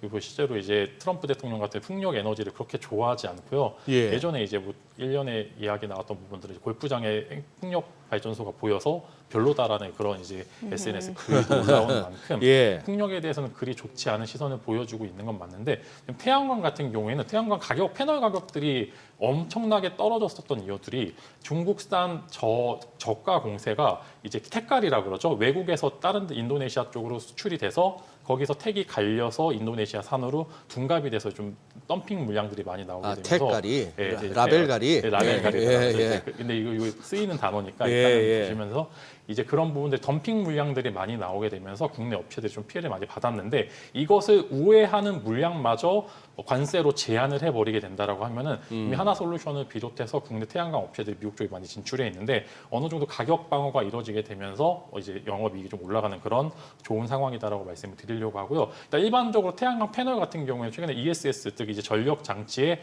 보조적인 전기원으로 수요가 꽤나 많이 늘어나고 있는 것도 사실이기 때문에 이런 포인트에 맞춰서 지켜보시면 좋을 것 같고, 국내 태양광 업체 같은 경우에 국내에 있는 여러 가지 정책적인 모멘텀에 더불어서 미국 이제 주택 경기에도 꽤나 영향을 많이 받는 것도 태양광 패널이고 그런 부분들이 조금 개선이 된다라고 가정을 하게 되면은 조금 이제 추가적인 상승세 그다음에 정책적인 모멘텀까지 같이 집중이 되면서 하나솔루션 같은 경우에는 지금 영업 적자들이 지속이 되는데 이게 어느 정도 반등에 성공하는지 여부에 따라서 주가 상승도 충분히 가능할 것으로 보이기 때문에 반도체와 2차 전지 같은 경우는 지금 현재 중립 의견을 좀 제시를 드리면 좋을 것 같고 태양광은 이제 반등을 기다리면서 추가적인 상승세는 보여줄 것으로 전망이 됩니다. 반도체는 여러 가지 정책적인 부분들보다는 국내의 정책적인 정책 부분들 플러스 수요가 어느 정도 늘어나는지 그다음에 중국산 덤핑 물량에 국내 업체들이 얼마만큼 대응하는지 여부가 중요하다라고 좀 생각을 해보시면 좋을 것 같습니다. 네, 저는 이제 이유숙 대표님한테 여쭤보고 싶은 게 어찌됐건 이제 트럼프 당선인 취임식 앞두고 있는 상황이다 보니까 또 인물별로도 좀 봐야 되는 게 뭐 앞서 도지 수장이 이제 일론 머스크고 그리고 이제 재무장관은 스캇 베센트고 또 이제 무역 쪽과 관련해서 뭐 피터 나바로 아니면 또 제이미슨 그리어 이런 인물별로 어떤 성향인지에 따라서도 저희가 좀 예상을 해봐야 되는 거잖아요. 네네. 그 앞서 이제 말씀하신 대로 그 도지의 수장인 일론 머스크. 이게 이제 일론 머스크가 정부에 이렇게 들어갔다는 게 어떤 의미가 있을지를 좀 한번 생각을 해보면요. 이제 과거에는 이제 이런 이야기 많이 있었죠. 회전문 인사라고 해가지고 그 정부로 들어가는 사람들이 골드만삭스로 들어갔다가 다시 나오고 그래서 골드만삭스 출신이 많다라는 이야기를 좀 많이 했었고요. 두 번째로는 바이든 정부 들어서면서부터는 블랙락 출신들이 많이 들어간다는 이런 이야기가 있었고요. 그리고 이번에는 테크 쪽에서 많이 들어간다는 얘기가 나오잖아요. 근데 이게 사실 어떻게 보면은 미국 내에서 권력이 이동되고 있는 거다라고 생각할 수도 있는 것 같아요. 그러니까 금융 권력에서 테크 권력으로 이동되고 있다라는 걸 알 수 있는 거고요. 과거에 보면은 이게 이제 어떤 식으로 해석을 할 수 있냐면 그 미국이 2008년 이후로 주가가 많이 올랐어요. 그렇죠? 주가 많이 올랐는데 어디가 많이 올랐나 그러면 M7이 많이 올랐어요. 그렇죠. 근데 M7이 얼마나 올랐나 보면은 M7의 시가총액이 2008년만 해도 1조 달러가 안 됐습니다. 그럼 지금 15년 지난 이후로 지금 거의 20조 달러 가까이 되거든요. 그러니까 이게 지금 20배 올랐다 그런 정도의 수준이 아니고 그냥 증가한 규모가 19조 달러고요. 이거는 중국의 GDP를 넘어서는 수준이에요. 그러니까 이렇게 생각을 해보면 어떤 한 기업들, 7개의 기업들, 빅테크 기업들의 가치를 그만큼 인정해주고 있다는 거죠. 전 세계적으로. 그리고 그 가치를 인정받은 사람들의 권력이 그만큼 커졌다라는 걸 의미하고 이제는 이 테크가 미국 정부에 들어간다라는 것이 상징적으로 보여주는 게 이제 도지와 같은 일들이라고 보시면 되겠습니다. 그리고 베센트 장관 같은 경우에도 베센트 장관은 딱 이렇게 얘기할 수 있을 것 같아요. 나는 이 게임을 해봤습니다. 무슨 얘기냐? 미국 그 베센트는 소로스와 함께 영국을 공격했던 사람이란 말이에요. 네네. 영국을 어떻게 공격했냐면은 쟤네들 재무 상태 저렇게 하면 안 되는데 그러면은 그 파운드가 공격해가지고 내가 먹을 수 있다라고 해서 공격해서 성공해본 경험이 있다는 거죠. 그 얘기는 무슨 얘기냐면 미국은 그렇게 안 만들 수 있는 경험이 있다는 얘기입니다. 그래서 당장 하는 얘기가 우리는 디폴트 없다라고 단언해버리잖아요. 그러니까 그 부분을 보면은 미국 정부를 이끌어가는 그런 수장들이 상당히 견조하게 실력 중심으로 이렇게 구성이 돼 있다라고 볼 수 있는 것 같습니다. 진짜 뭐 베센트 재무장관만 하더라도 저기도 참 라떼는 하면서 할 얘기 많겠다, 그죠? 그렇죠. 네. 영국이 어떻게 망했는지 아니 뭐 이러면서. 너 아니부터 해가지고. 아니 근데 저기 어쨌거나 뭐 우선 뉴스만 이렇게 헤드라인이나 기사 내용을 봐서는 나쁘기보다는 좋아 보인다 싶었던 게 시진핑 주석과의 전화 통화예요. 네. 그리고 양쪽의 중국에서의 공식적인 어떤 그 발표나 트럼프 대통령의 멘트에서도 보면은 뭔가 이렇게 험악하기보다는 좋은 건데 일단 외교적인 뭐 수사일기도 하고 조금은 기대는 가질 만한데 자 차차차차 한번 보죠 뭐 얼마나 진짜 중국 잡아먹을 듯이 했는데 어떻게 달라지는지는 보고 싶은데 여중에서 이제 트럼프 대통령의 이 내러티브가 이랬어요. 시주석과 펜타닐, 틱톡 이런 것들에 대해서 논의하고 기타 여러 주제들에서 대화를 나눴다. 저는 오히려 기타 여러 주제가 더 궁금한데 그건 우리가 알 수가 없고 네네. 요거 틱톡 말이에요. 네네. 우리 아마 시청자분들이 좀 궁금해하실 것 같아요. 왜 틱톡이 왜 자꾸 며칠째 지금 뉴스에 나오지? 이게 왜 되고 안 되고 서비스가 뭐 벌써 안 되네 어쩌네 우리나라에서는 되고 틱톡 이슈는 뭐가 핵심이에요? 핵심은 데이터인 거죠. 데이터. 왜 틱톡을 저렇게 갖고 싶어 하지? 미국에서. 일론 머스크도 사겠다고 하고 퍼플렉시티라는 데서도 사고 싶다고 하고 왜 이렇게 사고 싶어 하는 거지? 데이터 때문인 거죠. 데이터. 사실 이게 네. 지금 이런 현상들이 중국과 미국하고의 싸움으로 비춰지긴 하지만 근본적으로 이걸 갖고 싶어 하는 사람들이 왜 갖고 싶어 하는지를 보면 데이터 때문인 거예요. 그러니까 AI를 학습시키기 위해서는 데이터가 필요한데 우리가 지금 AI가 현재원하는 데이터를 가지고 학습할 수 있는 건 거의 다 끝났다라는 얘기가 나올 정도로 벌써, 지금 데이터는 맞아요. 이미 다 끝났다는 네, 얘기가 네. 나와요. 그래서 데이터가 그만큼 더 중요해요. 반대로 생각해보면. 학습할 데이터가 부족하니까. 그런 의미에서 보면 미국은 중국한테 열입니다. 왜냐하면 중국은 데이터를 학습하기 매우 용이해요. 그냥 안면 인식도 다 해버리잖아요. 아하. 그리고 자율주행도 그냥 사람이 죽어도 뭐 그냥 그게 중요하냐? 이래버리잖아요. 그러니까 지금 데이터를 훨씬 더 그냥 얻기가 쉽다라는 측면에서 중국의 우위가 있는 거예요. 지금 네. AI라는 측면에서 보면. 그래서 틱톡에 있는 사람들의 이 대화하고 영상이라는 이런 데이터들은 너무나도 중요하고 이것을 뺏기지 않기 위해서 지금 미국 정부가 이렇게 하고 있는 거라고 보시는 게 맞는 것 같고요. 트럼프와 시진핑의 전화는 그냥 이렇게 하는 거라고 보시는 게 맞는 것 같고요.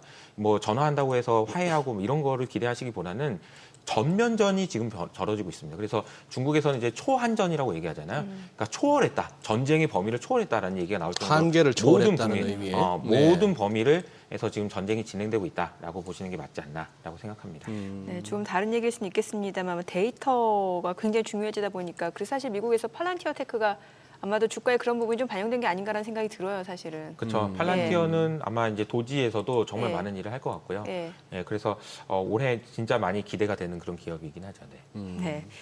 김지만 대표님한테 좀 여쭤볼게요. 자, 그럼 국내 증시는 결국에는 시장이 어느 정도 하단은 좀 지지될 수 있는 걸 좀 기대해 볼 수 있는 상황이고, 그럼 섹터별로는 조금 양극화가 진행될 수도 있다라는 거잖아요. 그래서 앞서서 말씀 주신 거는 뭐 수혜가 예상되는 섹터거나 아니면 많이 빠졌던 섹터에 좀 집중을 해보자. 이렇게 정리를 해보면 되는 거예요. 네, 맞습니다. 예. 어떤 3월에 공매도가 재개된다라는 네. 얘기도 많이 들리기 때문에 공매도가 재개되면은 수혜를 받는 업종과 피해를 받는 업종의 양극화가 조금 더 심해질 것으로 생각이 됩니다. 지금 최근에 수급 자체 보시면 밑에 벽돌을 빼서 위로 올리는 그런 상황이에요.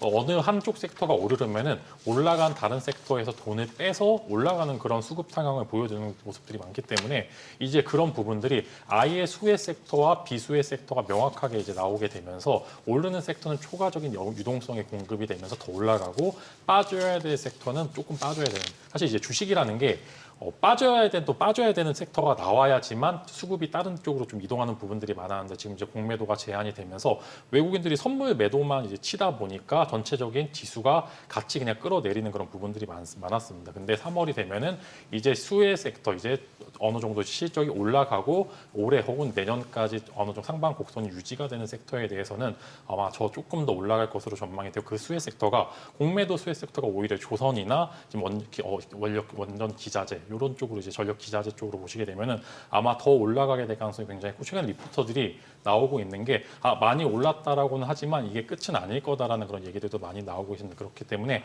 이제 피해를 받는 섹터는 이제 2차 전지 쪽이 조금 더 폭이 조금 나올 수도 있다는 그런 부분들 여기서 빠졌던 자금들이 조선 쪽으로 올라가게 되면서 조선 기자재 업종들이 뭐 코스닥 150에 편입이 되거나 혹은 이제 MSCI 편입까지 나오는 종목들이 나오게 되면 그때까지가 단기적인 고점이 형성될 것으로 전망이 됩니다. 그래서 조선 기자재 업종들도 바닥권에서 많이 올라가고 있는데 이런 기업들이 지수 편입이 된다는 그런 이야기가 들릴 때가 단기 고점 형성 가능성이 훨씬 더 크기 때문에 조금 더 지켜보시면 좋을 것 같고 아마 2차 전지 업종들은 아마 코스피 200이나 코스닥 150 비해서 조금 많이 빠지는 업종들이 보일 것으로 전망이 되기 때문에 국내 증시는 이제 조금 시작하는 것 같습니다. 이제 많은 우여곡절을 겪고서 나는 그런 상황이기 때문에 올라가게 된다라고 하면은 혹여나 지수가 지지부진한다 하더라도 스탠버가 나오는 종목들 이제 작년에 알테오진처럼 지수는 안 좋지만 그럼에도 올라가는 섹터는 명확하게 답지가 보일 거다. 좀 이렇게 말씀을 드리도록 하겠습니다. 네, 오늘 내용 잘 들었습니다. 고맙습니다. 네, 고맙습니다. 네, 감사합니다. 네, 오늘 들으신 내용과 관련해서 더 다양한 정보 원하시는 분들은 카카오톡 채널에서 머니랩 검색하셔서 친구 추가하시기 바랍니다.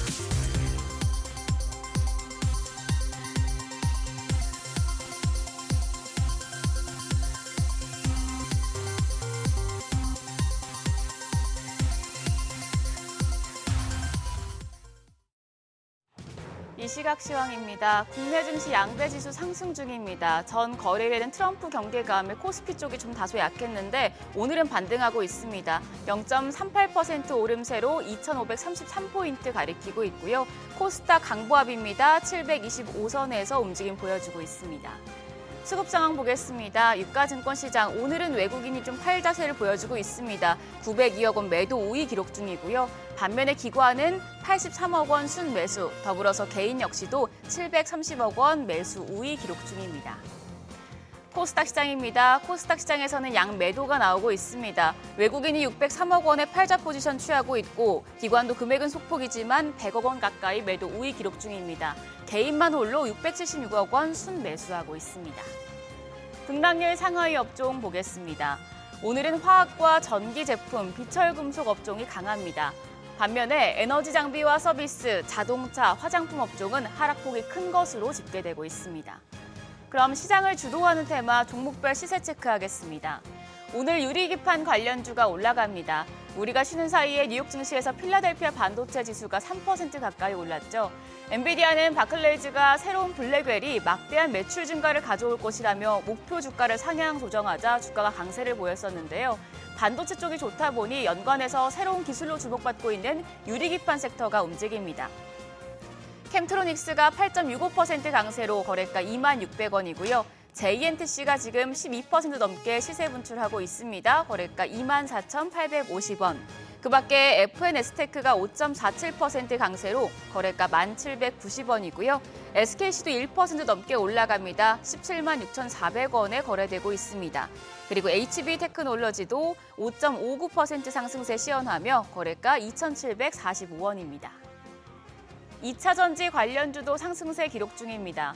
뉴욕 증시에서 테슬라가 상승 마감했고 트럼프 대통령 당선인 취임식을 앞두고 테슬라 CEO인 일론 머스크에 대한 영향력이 커질 것이란 기대감이 작용하고 있는데요.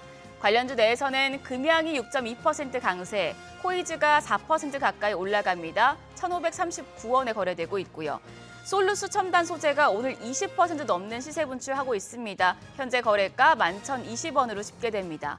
더불어서 고려아연도 2차 전지 관련주로 분류가 되는데 10% 가까이 급등 중이고요. 탑머티리얼 4% 가까이 올라갑니다. 거래가 29,950원입니다.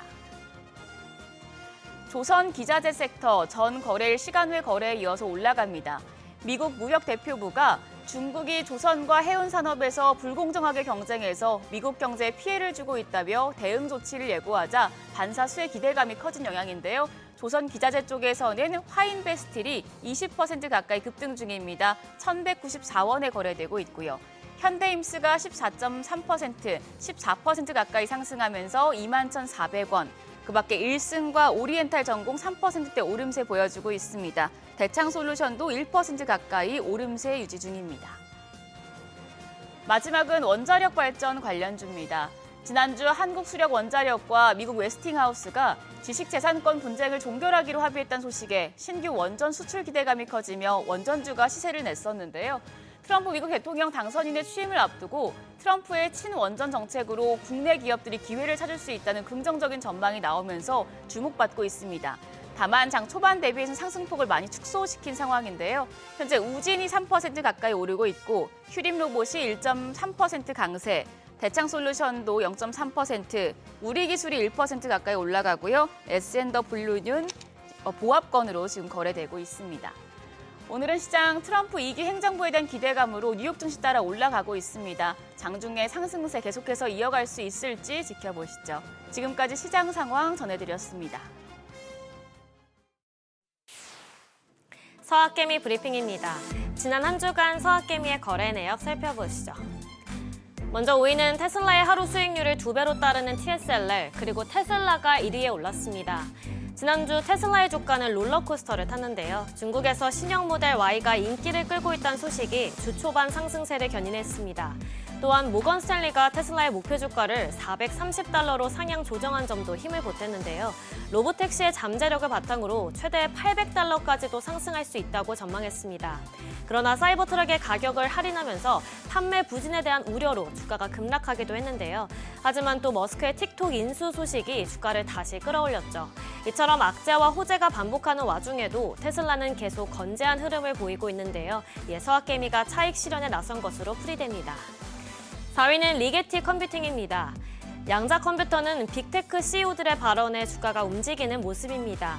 엔비디아 젠슨왕 CEO에 이어 메타의 마크 저커버그 CEO도 유용한 양자 컴퓨터가 나오기까진 아직 갈 길이 꽤 멀다고 말하자 주가가 무너졌는데요. 리게티의 경우 그 낙폭이 훨씬 두드러졌죠. 그런데 마이크로소프트가 올해를 양자 기술 준비의 해로 선언하면서 다시 판도가 바뀌었는데요. 또 회의적인 입장을 보였던 엔비디아도 오는 3월 연례 개발자 컨퍼런스에서 퀀텀 데이를 발표하고 관련 인력 모집에도 나섰습니다. 이처럼 낙관적인 전망에 매수 우위 보인 것으로 풀이됩니다. 마지막으로 2위는 아이온큐입니다. 리게티에 이어 아이온큐까지 이번 주 상위 종목의 양자 컴퓨터가 2개나 올랐는데요. 그만큼 관련주를 향한 서학개미의 관심이 뜨겁습니다. 그러나 아이온큐는 리게티와 달리 매도 우위를 기록했는데요. 아이온큐의 경우 현재 주가가 $38대로 $9대인 리게티보다 가격이 높고 또 주가 변동폭도 상대적으로 적습니다. 단기적인 급등을 노리고 수익을 얻기엔 가격 부담이 클 것으로 예상되면서 서학개미가 매도 우위 보인 것으로 풀이됩니다. 이어서 뉴욕 증시에서 주목하는 종목 리포트 살펴보겠습니다. 지난 실적 발표 이후로 엔비디아의 주가는 하락세를 보였는데요. 여기에 바이든 행정부의 대중 수출 통제 조치도 악재로 작용했습니다. 그러나 키뱅크는 이보다도 블랙웰의 발열 문제가 주가에 더욱 중요한 요인이라고 강조했는데요. 블랙웰이 장착된 서버렉이 과열되는 결함이 발생하면서 낮은 제조 수율이 출하를 크게 제한하고 있다고 지적했습니다. 이에 주요 고객사인 MS와 아마존 등도 블랙웰에 주문을 줄였는데요. 그런데도 키뱅크는 투자 의견과 목표 주가를 유지했는데 기본 서버 시장에서의 유의미한 회복세와 더불어서 강력한 생성형 AI 수요로 해당 문제가 조만간 해결될 것으로 내다봤습니다. 다음으로는 테슬라입니다. 바클레이즈가 목표 주가를 기존 270달러에서 325달러로 상향 조정했는데요. 테슬라의 주가 상승 모멘텀이 회사 자체의 펀더멘털과 함께 움직인 적이 없고 최근 테슬라의 주가 상승은 오히려 자율주행차와 AI 등의 시장 열풍과 관련이 있다고 분석했습니다. 그러면서 테슬라는 비트코인과 유사한 수준으로 투기적인 매력이 있다고 평가했는데요. 현 주가 수준에서 어떠한 하락 촉매제도 주가에 심각한 타격을 입히지 못할 거라고 언급했습니다. 또 곧 있을 트럼프 당선인의 취임으로 자율주행 등에 대한 규제 완화 기대감이 커지고 있는 점도 긍정적으로 분석했습니다. 마지막으로 애플에 대해 키뱅크는 애플의 12월 판매량이 만족스럽지 못하다면서 실망스러운 가이던스가 발표될 수 있다고 경고했습니다. 12월에 애플 제품의 지출 증가율은 전월 대비 28%로 3년간 평균치인 36%를 유의미하게 하회했는데요. 이와 같이 계절적 추이에 부합하지 못한 약세가 다가올 1분기의 실적에 주요한 리스크가 될 것으로 분석했습니다. 키뱅크는 특히 판매 부진의 원인으로 애플 인텔리전스를 바탕으로 한 업그레이드 사이클의 약세를 꼽았는데요. 이와 같은 성장세가 애플이 현재 누리고 있는 밸류에이션 프리미엄이 부적합하다는 것을 의미한다고 언급했습니다. 지금까지 종목 리포트 전해드렸습니다.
전 세계가 주목하고 있는 트럼프 당선인의 미국 대통령 공식 취임이 이제 오늘 밤 새벽이면 확인할 수 있게 되는데 취임 전부터 관심이 모아진 만큼 취임 직후의 행보 또 주목할 수밖에 없을 것 같습니다. 관세에 따른 환율 또 채권 수익률 흐름까지 좀 짚어보겠습니다. 네, LS증권 우혜영 연구원 모셨습니다. 어서 오세요. 어서 오세요. 네.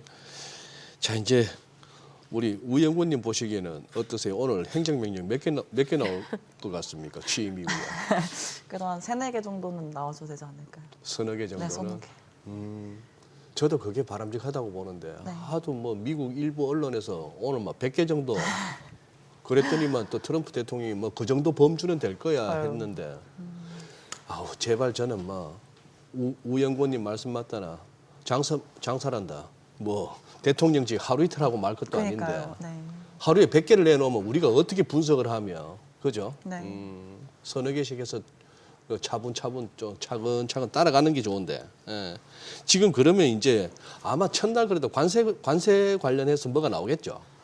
뭐 가장 주목하고 있는 그 정책 중에 한 가지니까요. 그러니까 네. 예. 그 관세 때릴 것 같으면은 뭐 중국이나 멕시코, 캐나다 할 것 없이 그 관세를 부과당하는 나라들의 통화 가치는 떨어질 것이다. 그게 이제 제1감이기도 하고 이론적으로도 맞고 네. 또 실제 그렇게 트럼프 당선 직후에 시장은 반응했고 근데 그게 살짝 지금 또 꺾였거든요. 조금 요 부분 한번 어떻게 정리가 되세요? 네, 아무래도 통화 정책, 교육 정책 이런 교육 것들이 정책. 네. 네. 같은 것들이 결국에는 이제 어떻게 진행될지가 물론 중요한 관건이겠지만 시장은 또 이성적인 존재지 않습니까? 네. 선반영된 부분이 물론 있을 거라고 보고 네. 있습니다. 다만 통상 정책의 방향성이나 통화 정책의 방향성이나 전반적으로 미국 경제의 방향성이 달러 인덱스가 빠르게 떨어지기 좀 어려운 환경이지 않습니까? 네. 원달러 환율 같은 경우에도 사실상은 또 빠른 속도로 낙폭을 확대하기는 어려운 것 같다라는 판단을 하고 있고요.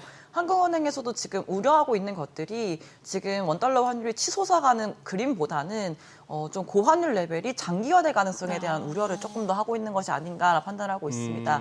더욱이 한국은행이 먼저 금리를 좀 더 먼저 인하를 했고요. 그리고 인하 횟수도 지금 우리나라 같은 경우에는 경제가 조금은 더 부정적인 방향성으로 가고 있기 때문에 중립금리보다 더 낮은 수준으로도 떨어질 수 있겠다는 이게 나오고 있지 않습니까? 그럼 결국에는 이 내외 금리차 같은 경우에도 우리가 경험하지 못한 범위로 갈 가능성도 있다. 그럴 경우에는 이제 환율이 조금 더 올라가거나 내지는 유지될 가능성이 높기 때문에 지금 당장은 원달러 환율 전망을 해보면은 1,400원대가 깨지기가 굉장히 어려운 환경이다. 이제 고환율 레벨, 조금 높은 환율 레벨이 계속해서 조금 더 이어질 가능성이 높다라고 판단하고 있습니다. 1,400원 깨지기가 지금은 어렵다. 지금으로 봐서는 어렵다. 네. 그러니까 뭔가 달러 강세가 가파르게 진행되진 않더라도 이 고환율 상태가 좀 장기적으로 지속될 가능성이 꽤 있다. 이런 네, 말씀이시네요. 국채 수익률 좀 여쭤볼게요. 지금 미국의 10년물 국채 수익률이 이제 지난주 보면 굉장히 요동치는 모습이었습니다. 뭐 단숨에 15bp 이상 올라가면서 4.8을 넘어서기도 하고 지금 4.6까지 좀 내려온 상황인데 사실 이제 트럼프는 주요 기업들뿐만 아니라 뭐 규제 완화 여기다 감세 정책까지 시행하게 되면은 재정 적자 확대는 불가피하고 또 국채 발행량도 증가될 수밖에 없다라는 게 지금 시장의 논리인 거잖아요. 네, 맞습니다. 그럼 국채 수익률은 어떻게 될까요? 네, 저는 이제 미국 채 금리 측면에서는 이 예. 1분기 내지는 상반기가 가장 변동성이 높은 시기라고 판단하고 있습니다. 앵커님 말씀 주신 것처럼 트럼프 정책의 방향성이 재정 적자를 심화시키는 방향성일 수밖에 없기 때문에 과연 국채를 얼마나 발행할지가 지금 시장의 관건인 것 같아요. 뭐 물가를 높일 수 있다는 리스크도 있고 재정 적자가 심화될 수 있다는 리스크가 있기 때문에 이 미국 채금리 역시도 상단이 4.8, 4.9, 뭐 5까지 가는 것이 아닌가라는 시각이 있지 않습니까? 저는 개인적으로 5%를 뚫고 가려면 어떤 전제 조건이 있어야 되냐면은 미경제가 위축되지 않은 상태에서 연준 역시도 연내 금리를 안 내리거나 네. 내지는 인상을 하거나라는 식으로 뉘앙스를 주지 않는 이상 5%를 뚫기 어렵다라 보고 있는 거고요. 사실상 뭐 통화 정책도 물론 중요합니다만은 지금 스콧 베센트 예. 재무장관 지명자 역시도 조금은 이제 재정 건전성 측면에서를 좀 예. 강조하고 있지 않습니까? 그러면 일단 당분간 트럼프 정책이 어떻게 갈지를 모르기 때문에 우리가 금리 막 상승시켜 왔고 재정 적자가 심해질 거라 봤지만 이제 한 100일 정도 지나고 나면 어느 정도 가닥이 잡힐 거지 않습니까? 생각보다 이 재정 적자가 심해지지 않거나 국채 발행 물량도 예상 정도에 부합한다면은 미국채 금리 역시도 상단에 보지 않았을까라 보고 있는 거고요. 4.7, 4.8, 4.9 되면요 저가 매수세 들어올 거라 보고 있습니다. 어느 정도 상단에 5%를 안 넘어갈 거라 보고 있는 거기 때문에 어느 정도 4.8, 4.9가 오면은 저가 매수 들어오면서 다시 안정이 될 거다. 개인적으로는 이 미국채 금리가 당분간은 변동성이 높은 시기이기 때문에 빠르게 떨어지기 어렵습니다만은 1월달, 2월달 넘어가고 1월, 3월달 FOMC 확인하면서 우리가 조금씩은 안정화되는 그림 볼 수 있지 않을까라 보고 있어요. 방금 뭐 베센트의 333 정책 자막으로 처리됐습니다만 재정 적자를 GDP 대비 뭐 한 3% 정도까지만 네. 와 지금 제가 알기로 한 6%인데 네. 저걸 갖다가 3% 수준으로 줄이려면은 GDP를 확 키우면 되는데 네, 그것도 맞습니다. 만만치 않을 것 같고 네. 성장을 3% 하겠다 뭐 그럴 수도 가능한 얘기고 그러고 나머지 3이 이제 원유를 갖다가 하루 300만 배럴 더 네, 증산하겠다 하는 증산하겠다. 그런 얘기잖아요. 근데 앞부분에 이제 GDP 대비 3%로 재정 적자 줄이겠다. 저것도 만만치 않은 과제인데 그건 어떡하세요? 이것도 걱정도 팔자인데 닥쳐서 걱정해도 되는데 네. 옐런이 단기채를 너무 많이 발행해놨잖아요. 이거 어떻게 좀 약간 이렇게 시장에 장기채 수익률에 좀 악영향을 줄 수 있지 않을까? 이거 바로 잡으려면은.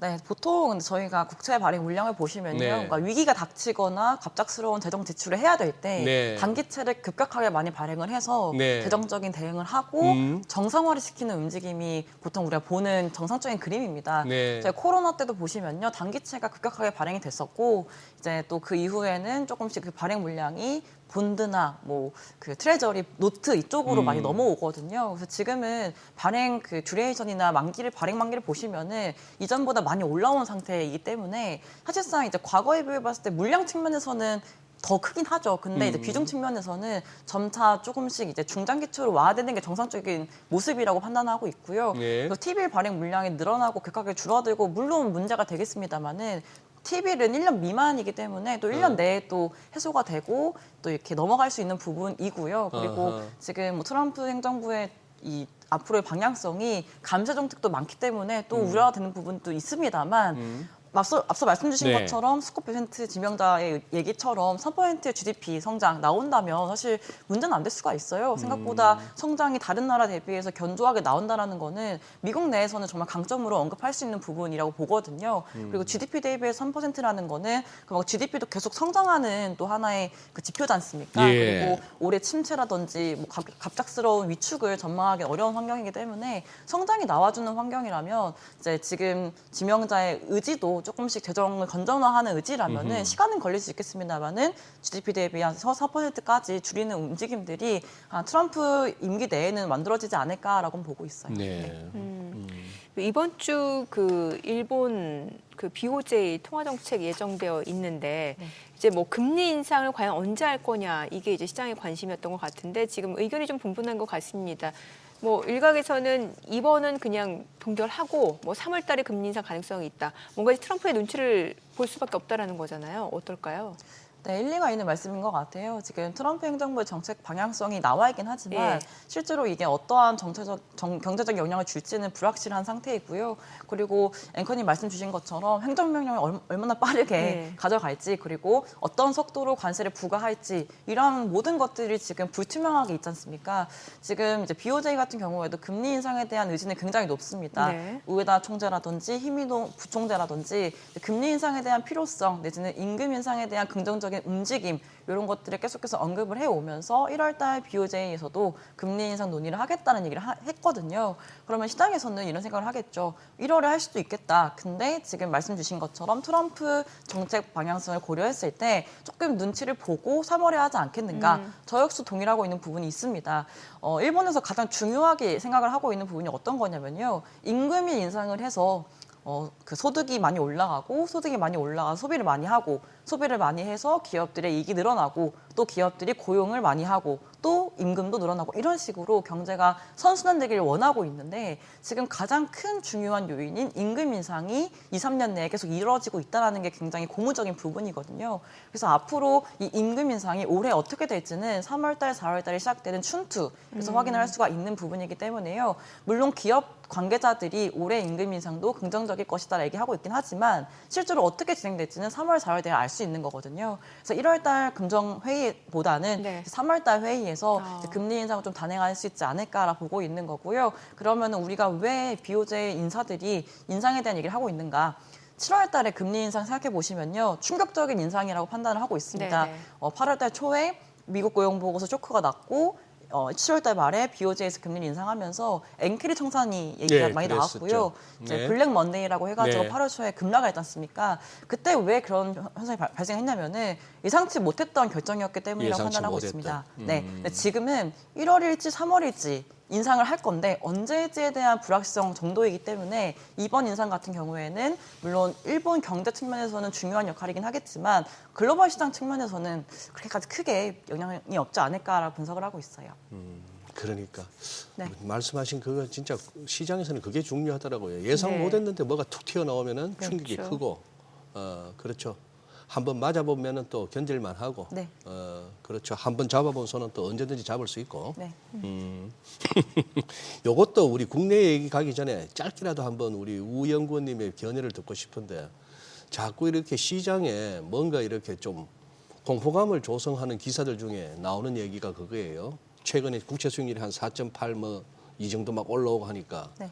이거 결국 이거 채권 자경단이 움직인다. 미국 재정이 악화될 것 같으니까 채권 보유하고 있는 사람들이 그냥 이건 안 되는데 하면서 집어 던질 것이다 하고 영국 국채 수익률 막 급등하니까 요 봐라 2022년에 네. 리즈 트러스 때 그때 뭐 한 2달도 못 하고 쫓겨났잖아. 맞아요. 네. 요런 얘기를 자꾸 하는데 이게 지금 한번 귀 기울여 들을 만한 얘기인가요? 아니면 그냥 호사가들이 그냥 무섭지 하는 그건가요? 뭐 어떻게 보세요? 뭐 나중에 결론적으로 좀 몇 년 지나고 봐야 더 알 수 지나봐야 있는 알겠지만, 문제긴 하겠지만 시장에서는 좀 공포감을 계속 갖고 있기 때문에 이러한 얘기들이 나왔을 때 조금만 이렇게 들춰보고 있는 것 같아요. 음. 예전에 어떤 사례가 있었고 지금도 그럼 트럼프 행정부 때 이 채권단 자경단들이 만약에 그러한 좀 움직임들이 보였을 때 트럼프 정책도 조금은 한 발 뒤로 물러설 수 있지 않을까라 보고 있는 거지 않습니까? 물론 이제 일리가 있는 말씀인 것 같아요. 왜냐하면 지금 움직임들에 대해서 금리가 급등을 하고 하는 것들이 트럼프 당선 전에 트럼프 당선이 조금 확실히 되면서 금리가 급등했던 적이 있었지 않습니까? 네. 그 당시에 금리 급등한 레벨이 4.2, 4.1에서 4.5 정도 레벨 정도였던 것 같아요. 한 40bp 정도 급등을 했었었는데 지금은 거기서부터 더 오른 거지 않습니까? 네. 그러니까 이거를 우리가 어떻게 해석을 해야 되는가? 물론 트럼프 당선이 확실히 됐고 정책들이 어떻게 될지에 대한 불확실성이 크기 때문에 올라온 것인가? 플러스 실제로 채권 자경단들의 움직임이 있어서 그만큼 더 약세가 간 건가? 물론 이거를 수치적으로 분석할 수는 없겠습니다만은 일부 있었을 거라고 보고는 있어요. 왜냐하면은 움직임 뭔가 이런 사람들, 이 자경단들을 결국에는 수익을 내기 위해서 움직이는 부분도 있지 않습니까? 예, 그렇죠. 네, 그렇기 때문에 이제 지금 당장 시장이 굉장히 취약하고 변동성이 크고 어떻게 될지 모르는 상황에서 조금 한 방향으로 움직여준다면 금리의 움직임들 굉장히 손쉽게 움직일 수 있을 거라 보고 있었던 것 같거든요. 그러니까 물론 이러한 움직임들이 향후에 나올 수 있겠는가? 저는 개인적으로 연준이 상반기에는 금리를 인하하기는 어렵겠습니다만은 하반기 중에는 금리 인하가 계속 될 거라고 보고 있어요. 그럼 네. 결국에는 금리 레벨 자체가 벤치마크 금리가 조금씩 내려오면서 시장 금리도 따라올 수밖에 없다라 보고 있는 거고요. 4.5%, 4.6% 물론 중요합니다만은 움직임 자체는 결국에 우리가 고점을 더 뚫고 가지 못하는 그림이라면은 자경단에 대한 우려를 계속 가져가기보다는 조금 취약한 시장 상황에서 좀 수익을 내기 위한 좀 일부의 움직임이었지 않았을까라 보고 있는 거고요. 네. 트럼프 행정부를 정말 이렇게 흔들 만한 영향력이 있겠는가라 본다면은 개인적으로는 쉽지 않아 보인다라고 생각하고 있습니다. 네. 그래요. 우리나라 약간 한국 10년물 국채 수익률도 좀 여쭤볼게요. 이제 올해 11월이면은 세계 국채 지수 그러니까 WGBI죠. 네. 이제 편입이 되는데 지금 사실 거의 지금 무정부 상태가 계속해서 이어지고 있고 정치적 불확실성이 이어지고 있는 상황에서 지금 정부가 해외 기관에 이제 국채 세일즈에 나서고 있다고 하는데 지금 우리나라 10년물 국채 수익률이 지금 한 2.7% 정도잖아요. 그러면 어떨까요? 11월 WGBI 편입 앞두고 있는 상황에서요. 네, 편입 자체는 굉장히 호재라고 보고 예. 있죠. 그리고 과거에도 WGBI 편입된 사례들을 보시면은 결론적으로는 이제 그 자국의 통화가 절상이 되고 자국의 그 금리는 하락하는 영향을 주긴 했습니다. 지금 당장 또 어떤 부분들을 또 고려하고 있냐면 우려하고 있냐면은 지금 이제 대외 신인도가 조금 흔들리고 있다는 점인 것 같아요. 네. 특히 신용등급 강등 이슈가 계속해서 뭐 가능성은 낮긴 하지만 계속 이게 얘기가 나오고 있는 부분들은 나쁘다고 보고 있는 거거든요. 예. 만약에 신용등급이 강등된다면 편입 자체에 대해서는 그렇게까지 크게 우려할 만한 상황은 아니나 이제 우리나라 자산에 대한 매력도가 조금은 반감되는 부분이 있기 때문에 그것 정도만 해결된다면 문제가 없을 것 같긴 한데요. 그래도 WGBI 편입 자체가 된다면 그래도 외국인들에 대한 우리나라 수요가 높아지는 건 분명한데 네. 지금 금리 방향성도 어떠한가? 우리나라는 말씀드린 것처럼 중립금리보다 금리 낮출 가능성이 높은 상황이고 경기에 대해서도 하방 리스크가 더 커진 상황이기 예. 때문에요. 장기채에 대한 움직임들이 굉장히 무겁게 흘러갈 수 있는 나라 중에 하나거든요. 무겁게 흘러간다는 말씀입니다. 조금은 하방이 굉장히 큰 상황이다. 이제 미국 같은 경우는 뭐 인플레에 대한 우려, 경기에 대한 긍정적인 전망 때문에 굉장히 빠지기가 어렵지만 국내 네. 금리 같은 경우에는 경기에 대한 방향성이 굉장히 좀 부정적인 상황이고 물가에 대한 상황도 미국보다는 높지 않지 않습니까? 예. 그럼 결국 장기 금리도 이제 빠르게 올라가거나 버티거나 하는 그림보다는 조금은 떨어지는 힘이 좀 더 세질 수가 있다라 보고 있는 거거든요. 그럼 WGBI 편입하고 더불어져서 이러한 금리 방향성이 더해진다면 네. 10월 달 내지는 9월 달부터는 외국인들에 대한 수요가 조금은 강해질 수 있을 거라 보고 있고요. 9월쯤 되면은 지금처럼 정치적인 리스크가 계속 이어지지 않을 거라고 일단은 낙관을 저는 하고 있는 상황이라서 네. 이 신용등급 강등 이슈 없어지고 이제 정치적인 리스크도 조금은 완화가 된다면은 한 9월 달, 10월 달부터는 외국인들에 대한 한 중장기채 국채 수요가 유효하게 있을 거라고 판단하고 있습니다. 네. 오늘 내용 잘 들었습니다. 네, 고맙습니다. 고맙습니다. 네, 감사합니다. 네, 오늘 양시장 코스피는 2,530 그리고 코스닥 724포인트 중심으로 지금 흐름이 이어지고 있는데 시장이 좀 올라가고 있긴 하지만 또 탄력적으로 올라가고 있다고 하기엔 좀 부족한 상황이고 또 외국인 매매 포지션 보면 좀 아쉬운 감이 있네요. 네, 그러니까요. 지금 미국 장도 이렇게 선물 흐름 방금 확인해 보니까 뚜껑 열어봐야 되겠다 싶은 그런 생각이 드나 봅니다. 그렇게 네. 강하지는 않네요. 네. 저희 방송 중에 전해드린 내용과 관련해서 모든 투자 판단의 책임은 투자자분들께 있다는 점 알려드립니다. 네, 세상의 모든 돈 되는 정보 재테크 노하우 머니쇼 오늘은 여기서 인사드리겠습니다. 여러분의 모든 경제 SBS 비즈가 함께하겠습니다. 저희는 내일 오전 8시에 트럼프 대통령 취임 특집으로 다시 찾아뵙겠습니다. 고맙습니다.